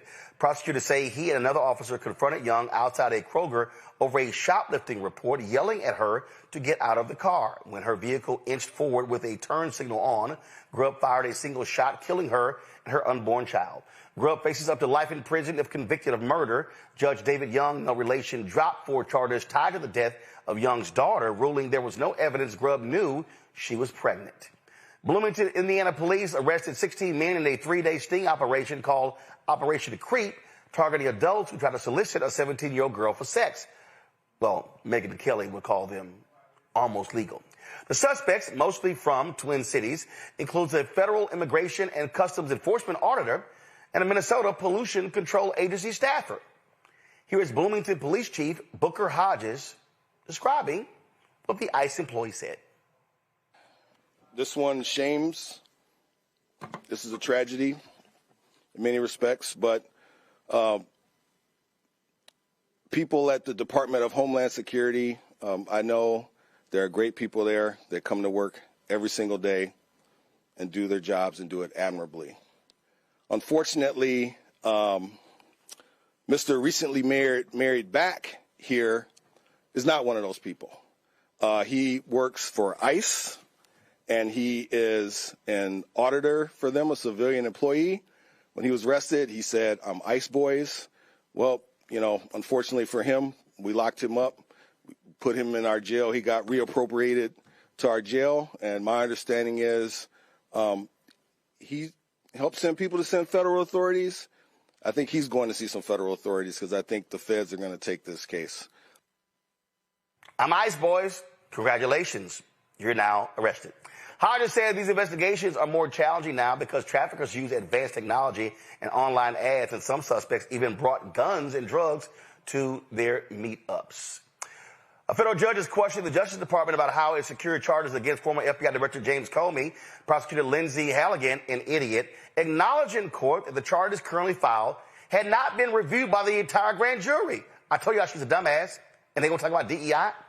Halligan pursued the indictment after the twice-impeached, criminally convicted felon-in-chief, Donald the Idiot Con Man Trump, fired a U.S. attorney who allegedly resisted bringing charges. Comey pled not guilty to charges of making false statements and obstruction related to this Senate testimony in 2020.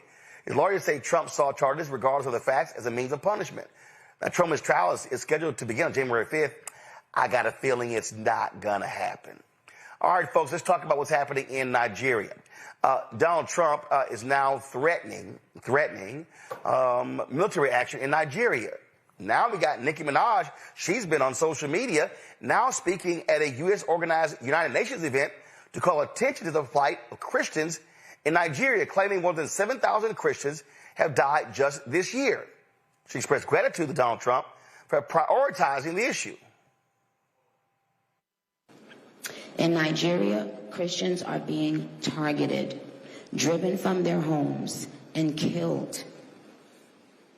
Churches have been burned.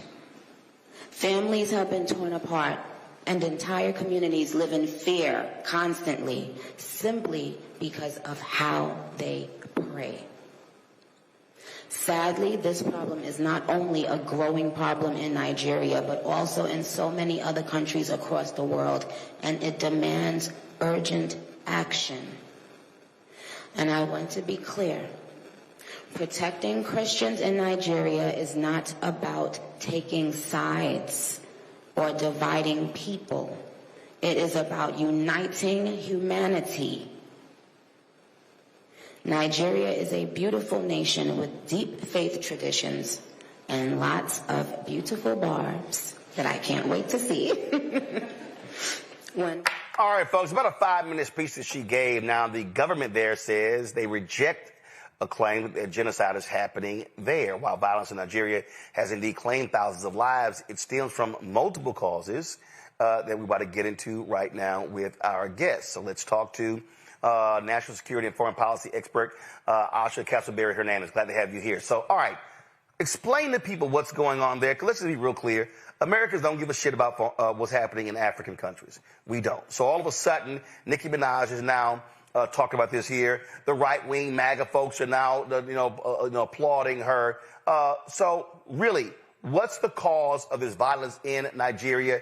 And is it recent or has this been happening for a long time?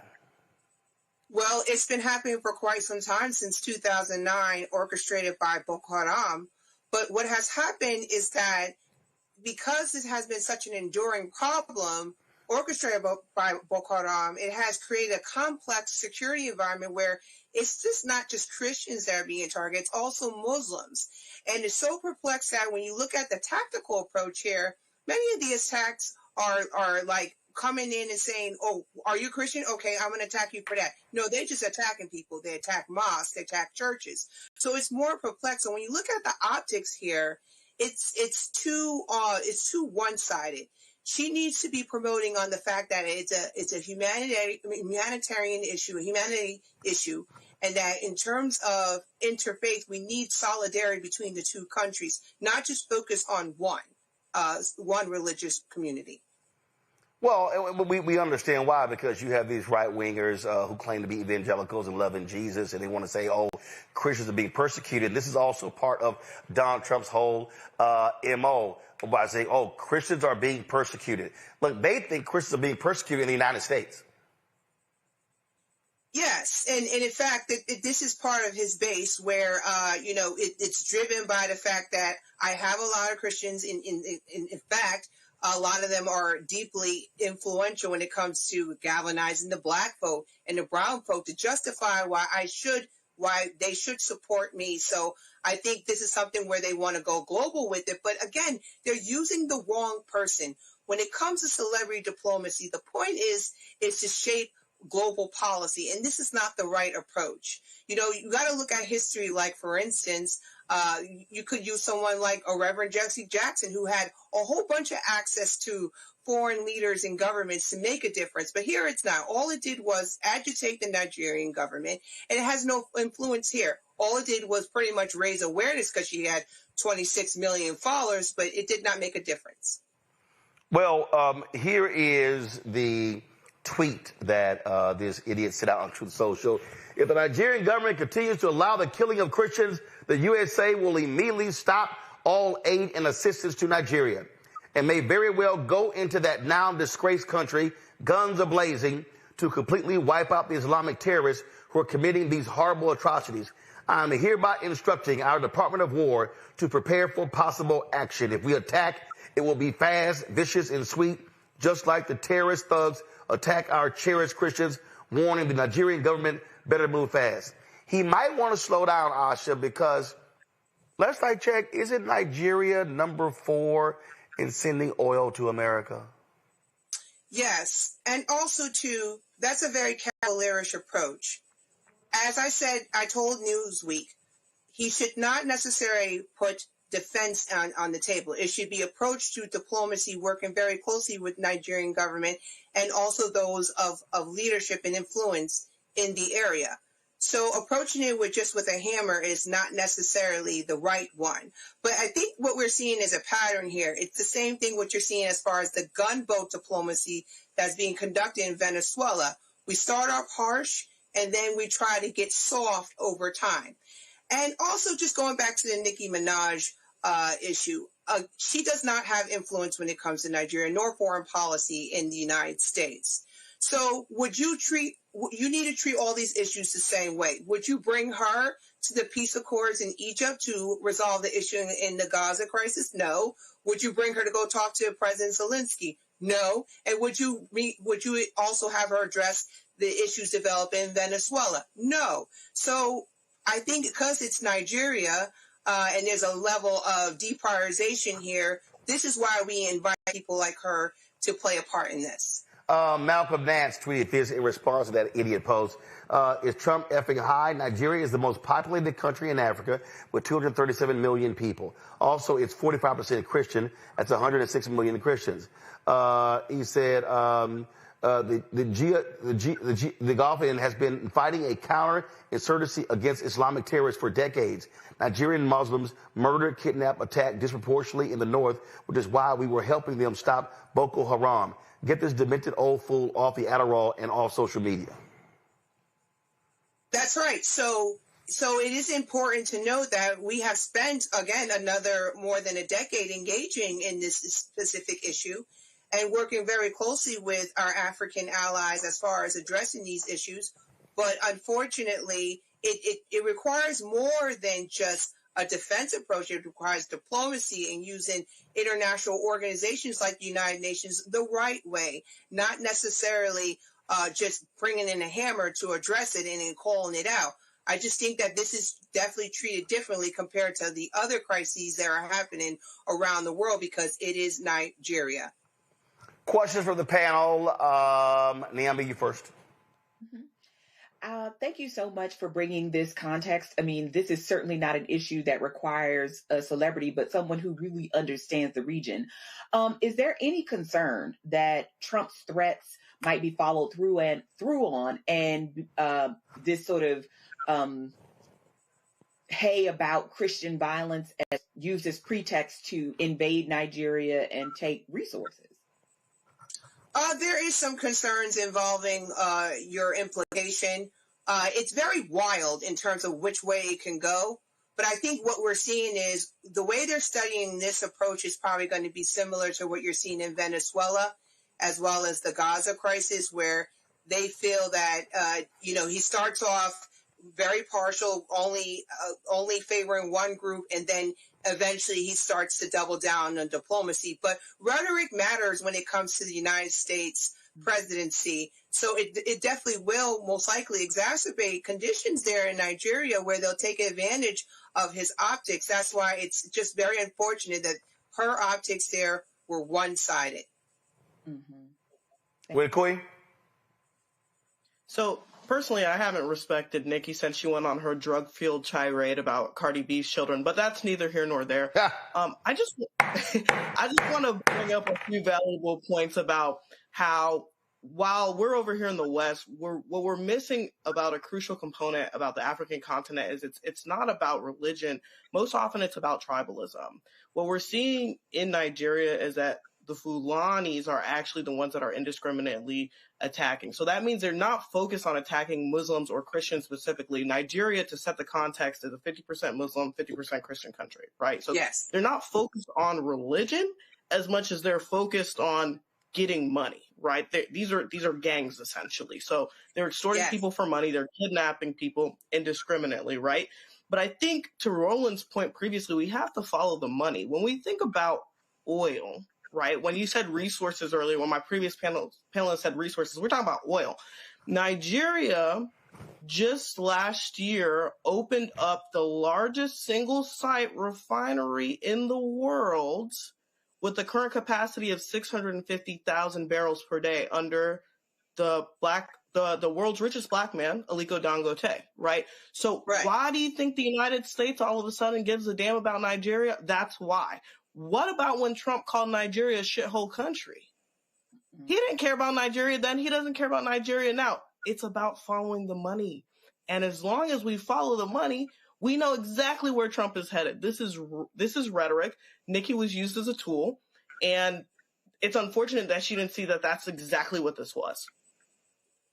Right. And you could tell that she didn't necessarily really assess the entire situation in terms of the dynamics, especially when it comes to energy. I mean, energy diplomacy is a huge part when it comes to U.S. foreign policy, right? So when the Ukraine-Russia crisis broke out, we were restricted in terms of a specific energy market to where the United States had to run to Venezuela as far as helping to stabilize oil prices. And it's the same thing when it comes to Nigeria, right? But what we're seeing is a level of bullying tactics when it comes to the United States right now, where it's, yeah, I need you, but I can still bully you to get what I want. And it's very risky because this is not how you manage your allies and partners in the 21st century international system. So I don't think that that's being taken into account, especially when it comes to Nicki Minaj. We need someone better that understands these issues, has the ability to project power and influence, and be able to engage in this effectively, and not what we just saw just recently. Well, let's just be clear. Having Nicki Minaj speak on this stuff is just about trying to get viral attention. That's what it is. Teresa? Yeah, I totally agree. And, I think one of my questions for you, Acha, is, what are the Nigerian people saying about this? Because this, is an economic issue, right? And I do believe Nicki Minaj was just the wrong source of this. I think she should have been very educated on this. But what are the people, in Nigeria saying about what's going on and how they're being portrayed? Well, apparently they're saying it's insulting to use her as a way to influence their security environment right now. Again, as mentioned before, we could have used the interfaith community. We could have used civil rights leaders and look at examples like Reverend Jesse Jackson, or tap into people like, Reverend Al Sharpton or Jamal Bryant, if you want to talk about an interfaith approach, even the Pope. So to be able to put her on the international stage and promote a message like this, it's insulting to them, and it has no influence, and it tells you a lot about how the United States views African countries. Just an example prior to this was South Africa. Look how we engaged with their leadership in the Oval Office. So it's further defining how we are approaching this issue, and to be able to put her on stage as far as trying to influence it, I don't think they're not in favor of it at all. And where is the approach when it comes to the Sudan issue? They've been pretty limited as far as how they're messaging on that. So the messaging is not good when it comes to U.S. foreign policy when it involving this continent. And unfortunately, they should have used someone else.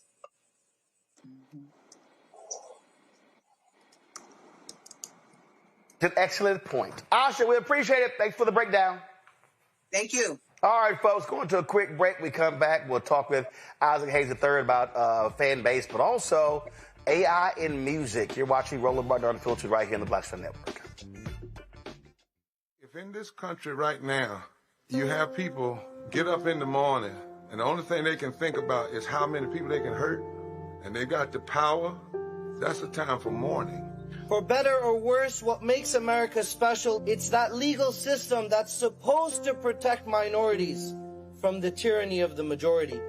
We are at a point of a moral emergency. We must raise a voice of outrage. We must raise a voice of compassion. And we must raise a voice of unity. We are not in a crisis of party versus party. We are in a crisis of civilization, a human rights crisis, and a crisis of democracy itself. And guess what? You've been chosen to make sure that those that would destroy, those that would hate, don't have the final say, and they don't ultimately win. Melanie Campbell, National Coalition on Black Civic Participation and Black Women's Roundtable. And we are watching Roland Martin Unfiltered all day, every day, 24/7. Spread the word.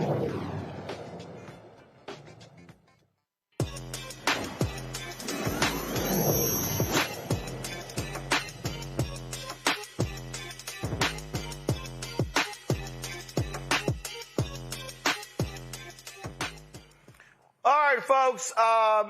Everybody keeps talking about AI and music, and the music industry has been losing their mind over this sister who signed this supposedly signed a $3 million deal with a record label and all kind of stuff like that. And what the hell is really going on? What are we now dealing with? Joining us right now, Isaac Hayes III. He's the CEO, founder of Fanbase. Isaac, you posted something earlier today where you, who was the person? Monet or something like that? This AI singer. So you gotta be cracking up where she's an AI singer. You decide to use the same AI to take her song and make it sound like her.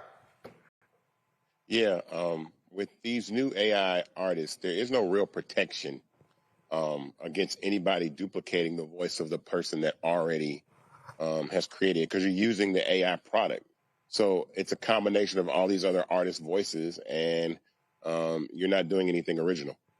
So you're saying that, all right, you AI, and I can just take your AI, create my own AI, and make music and make money. And copyright, and the copyright law says that you can't even own the masters of the AI that you generate. You could stream them, you could put them up on a streaming service, but you don't necessarily own that product because it's generated and made with AI, so you don't own it. So you are dealing with, I mean, you've been dealing with copyright revisions, getting it back, your dance music. What's really at play here?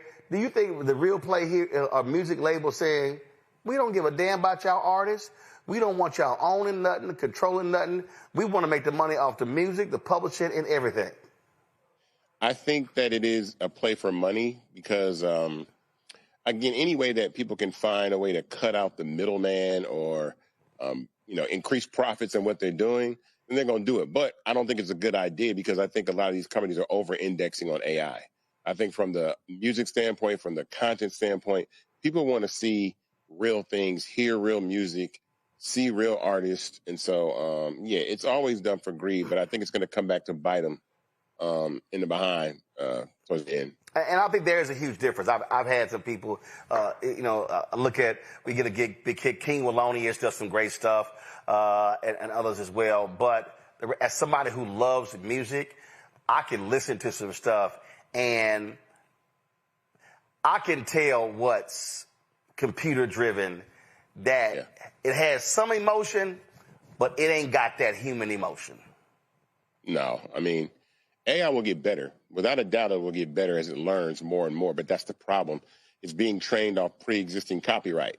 So how do you compensate the people that are the guinea pig for the AI model? Like in Zanaya Monet's instance, she sounds a lot like K. Michelle. It sounds a lot like K. Michelle with a little bit of Beyonce in there. So if they're training off K. Michelle's music and Beyonce's music, especially their voice, their name, image, and likeness, then there's definitely lawsuits that are going to be filed because they're illegally training their AI off of pre-existing artists. Yeah, you give me an AI singer sound like Aretha Franklin, it's going to be like, that is not the queen. 100%. Absolutely. All right. So you got that. Let's now talk about what we're seeing happen now in the social media space. You've got, Trump trying to sell TikTok to his right-wingers, the Ellisons, things along those lines. What's been happening with all this going on?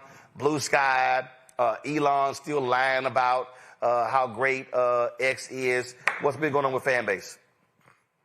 Oh, man, we've been hard at work. We actually just started releasing our new AI algorithm, like a recommendation engine. This is the biggest thing we've built at the company. This is probably the biggest product we've built since I founded the company because it's an expansive product. It covers a wide range of behaviors and an in-depth understanding, like learning what you watch. It'll help with bringing content to creators. It won't shadow ban creators. It'll increase your views. And we just started rolling it out today. So I'm really excited because we've been working on this since July. The algorithm is key to showing people the type of content that they're interested in, but it learns based off like how long you watch something, if you like it, if you love it, if you share it, what's in the video. All these things are a part of what help recommend content to users and the big part of what social media is right now. So I'm really, really excited. That's what all this, this capital raise has been about, is building a better product. And I know a lot of people are going to be excited because now their engagement is going to increase exponentially on the platform, and it actually helps train the AI with what we're doing. All right. Because I'm on the app right now. What other changes? Looks like some other stuff has been done. Yeah, we did a UI UX redesign, easier to post content. That's really, really important. There's a couple other announcements. I can kind of let the cat out of the bag on one of the things tonight, but we'll be announcing tomorrow. There's a very, with this redesign of the algorithm, there's a very, very popular format of videos that are becoming very, very popular. And we're going to foray into that space come 2026. And I'm just going to say the word microdramas.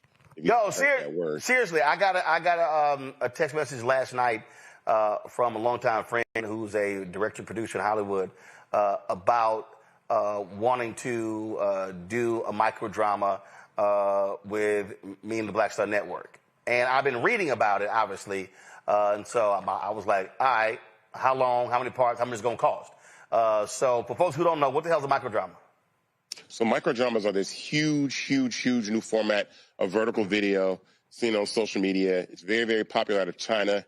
In fact, the microdrama industry in China is actually larger than the TV and film industry over there. About 350 million people watch microdramas every day. It's about a $9 billion industry, and it's exploding, and it's also exploding in the United States of America. But one of the things that I noticed that is not there are African-American microdramas, diverse microdramas, Latinx microdramas, African microdramas. And then on top of that, you actually need a model of distribution. And I think the great thing about what we have over at Fanbase is we already have vertical video. You unlock the microdramas with digital currency, coins, which actually equate to exactly what love is. You need an algorithm, and to subscribe to see more and more microdramas, you have subscriptions. So Fanbase already has that. We've already started actually developing that. I'm going to talk about who our partner is that's going to actually be producing the microdramas, but I'm really excited because this is something that will be a great benefit to investors and the platform, so I'm really excited about that. All right, cool. Questions from the panel. Let's see here. Out of the three people, who do I think the most technically proficient? Niambi's like, do not come to me first. She's like, no, I'm not the most technologically proficient. I can tell you that now. All right, well, I'm going to make you ask the first question then. Okay. Well, what do you tell us? Well, I'm a younger Gen Xer and us older millennials about, how to get into this space, because sometimes it does feel like it is for young people and can be overwhelming because there is so much happening and it seems all the time. So where do you advise we start? With microdramas or just social media in general? Just this sort of tech space, because microdramas, that's a first I've heard of that term today. So just any of it, because it feels like it's ever evolving and it's always changing. It's something new to learn. So while I do this here, I'll augment. This will be a friendly amendment to Nambi's question. What we're now seeing with social media, the ability to do subscriptions, to generate revenue, to be able to really become your own, to really become blow up even more content creators, to be much more of a content creator. How are you solving that with Fanbase to make it easier for somebody like Niambi as a point of entry? Does that work, Niambi? That works. Isaac, go ahead. Well, we're changing. We've been changing the narrative, which is every single person has the ability to be their own channel, right? Like right now on social media, social media is the new television. When you think about it, 85% of people consume their news on vertical videos online. So people are looking towards their phone more than they're looking towards their television, right? And so for someone that's starting out, you have to get into that space and start posting content and building community. And then on top of that, the ability to monetize that community through subscription, which Fanbase has in-app purchase, peer-to-peer subscription. So you can subscribe to a user using Apple Pay and Google Pay. We were the first to do that. It makes it simple and seamless. Everybody on Fanbase has that ability. It doesn't require anything. It doesn't cost anything. The app is free. And we've been continuing to work on that along with other things, this year. So I'll add a part two. So essentially, Niambi, what Isaac is saying is you're a political science professor. If you decide that, hey, I want to start a daily, 3 times a week, 2-3 minute Schoolhouse Rock 2.0, let me explain to y'all politics. You have the ability to now sit in front of your camera, press record, or go live, do that, try to explain politics in a very simple, easy way to folk, and then boom, build your following. And then now, if you decide to do a virtual book signing or whatever tied to your book, you built your audience up to be able to do that. So the sort of problem for a lot of people is that how do you take your expertise and now channel it? So if you win Cooney, here you are. You're trying, win Cooney, you're next, and you're trying to reach. If you want to reach younger folks, same thing. Now you can use social media in a way where you're not waiting to get booked on somebody's show. You are in essence creating your own show every single day by driving social media. That leads me right to Win Cooney. I love that. I love the idea of that. Isaac, I guess my question is for you is when I started looking into micro dramas, I learned that the budgets are usually quite small compared to what an actual drama would cost, right? So a budget for a micro drama is $100,000 to $300,000. My question is, with Fanbases, is it a crowdfunding type like platform where people could raise that $100,000 to $300,000, or is it behind a paywall and they would actually have to pay to view the content once it is produced? So let me before Isaac answers that, I'll also say this here to your point there. Go, if anybody who's watching, go look up a guy named Country Wayne. Country Wayne made these videos with this. Blew his following up. He posted something the other day where he did, in 28 days on Facebook, 918 million views. Something like that. Billion views. A billion views in 1 month. Yeah. He said he's dropping what, 20, 30, 40 videos. Is he also bringing other people in? So the point I'm making there, you can actually create content and they were shooting with a phone, vertical, no editing. I sent him a text and he was like, man, we ain't sitting here using a bunch of stuff, one camera, going person to person. So it doesn't require even a massive capital raise. And if you really want to go back further, go back to when Issa Rae, when she started, when they were doing those shows on YouTube, it was a bunch of people who didn't have jobs, who were like, well, you're in lighting and I'm in camera, I'm in this and the other, and they pull their talent to create sort of the content. How's it go? Well, let me say this. The microdrama market is exploding here in the United States of America. But my concern is what happens, which is what always happens, is that they'll get into the space and then African Americans will be used to boost up the microdrama industry. But who actually owns the platforms that produce the microdramas? Who actually owns those platforms? And so Fanbase is just a distributor. We're not the producers of microdramas, but we are going to start to distribute microdramas in 2026, which is important because the other microdrama apps that are out there right now have a retention problem, because once you watch the microdrama, there's really nothing left for you to do there. And so for us, you actually have both worlds where you can go back to looking at regular vertical video or any of the other features that are available on Fanbase. But when I tell you, if anybody researches, if you Google microdramas right now, see how Kim Kardashian, all the Hollywood execs, they're creating all these microdrama companies and apps. And they're going to flood the space. But the problem is that there is no distribution model for that. And so Fanbase is going to serve as a distribution model to allow microdramas to be shown to a wide variety of audiences. When it comes to financing, that's done outside. Those are the deals that are done outside separate. But I want to make sure that Fanbase is a place where people feel like, especially people of color, have an opportunity to produce microdramas and get them visible, because there are none. If you look online, there are no black microdramas, but believe me, they're coming 100%. Well, I'll just say this on that point. The reality is what Fanbase does, it serves as the distribution vehicle. You can have a piece of content. You want to be able to be somewhere where you can access as many people as possible. The problem when you look at Instagram and these other platforms is, look, if I look at it right now, according to Instagram, I've got 874,000 followers. The reality is, I'm not actually reaching. When I post a piece of content on Instagram, I am not reaching 874,000 people. I'm not. So what they're doing is they are throttling your following. I know Teresa has to go, so Teresa, I appreciate it. Thanks on today's show. Thanks a lot. You're not reaching that. And so what you're saying with the algorithm you're just talking about there, Isaac, is that if you've got 85,000, 100,000 followers on Fanbase, you're going to be able to reach your 100,000. Yes, your content will be visible by all of your following. And then on top of that, you'll be recommended to users that are interested in your content. See, on Instagram, your content is only recommended to people that are interested in your content. Your following does not automatically get sent your content. Like, so your 800,000 followers on Instagram do not automatically get your content. On Fanbase, your following automatically gets your content as well.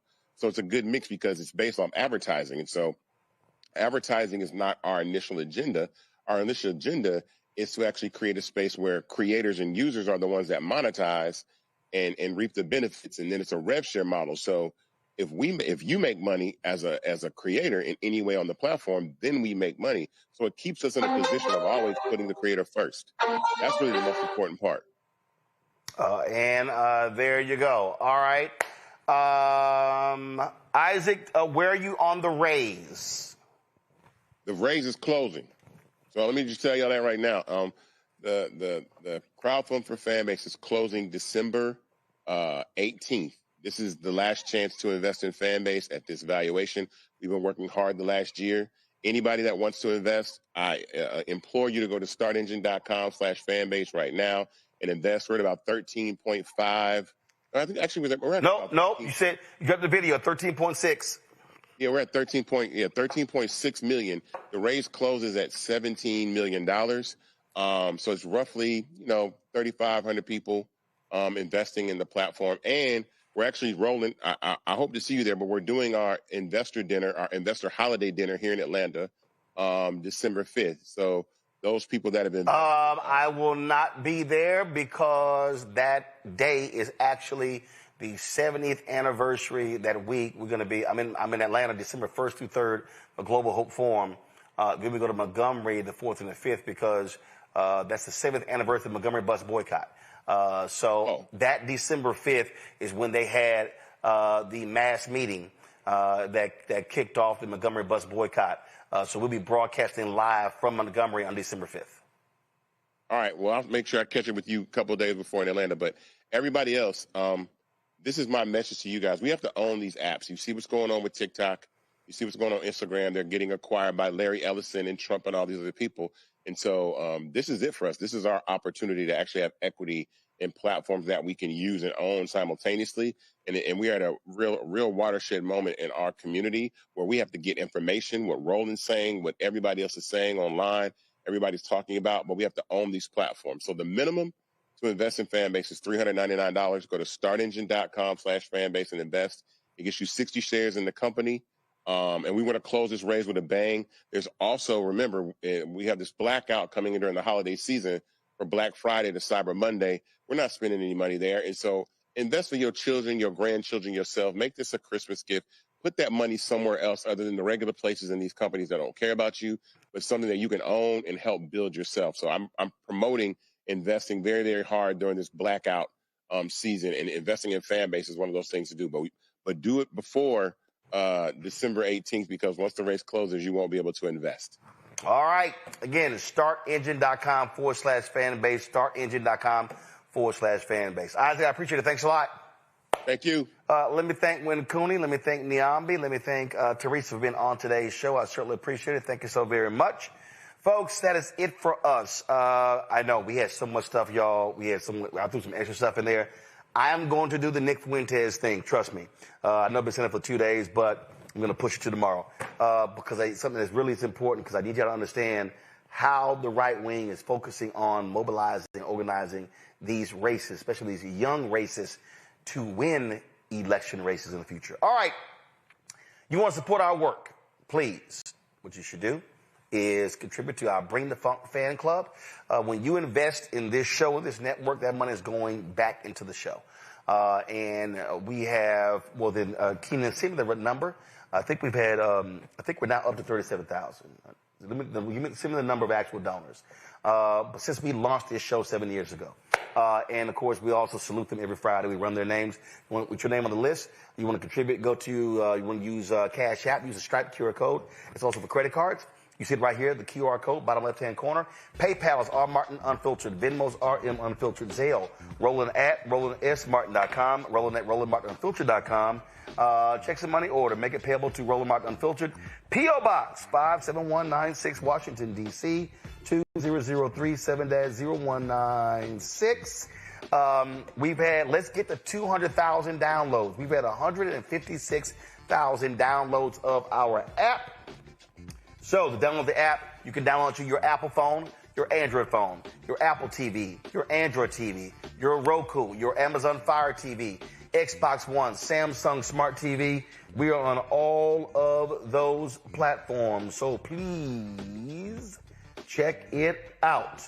Let's see here. To get my book, White Fear, How the Browning of America is Making White Folks Lose Their Minds, available at bookstores nationwide. You can get it at bookstores, also get it online. And if you want to hear the version I read on Audible, just download that one as well.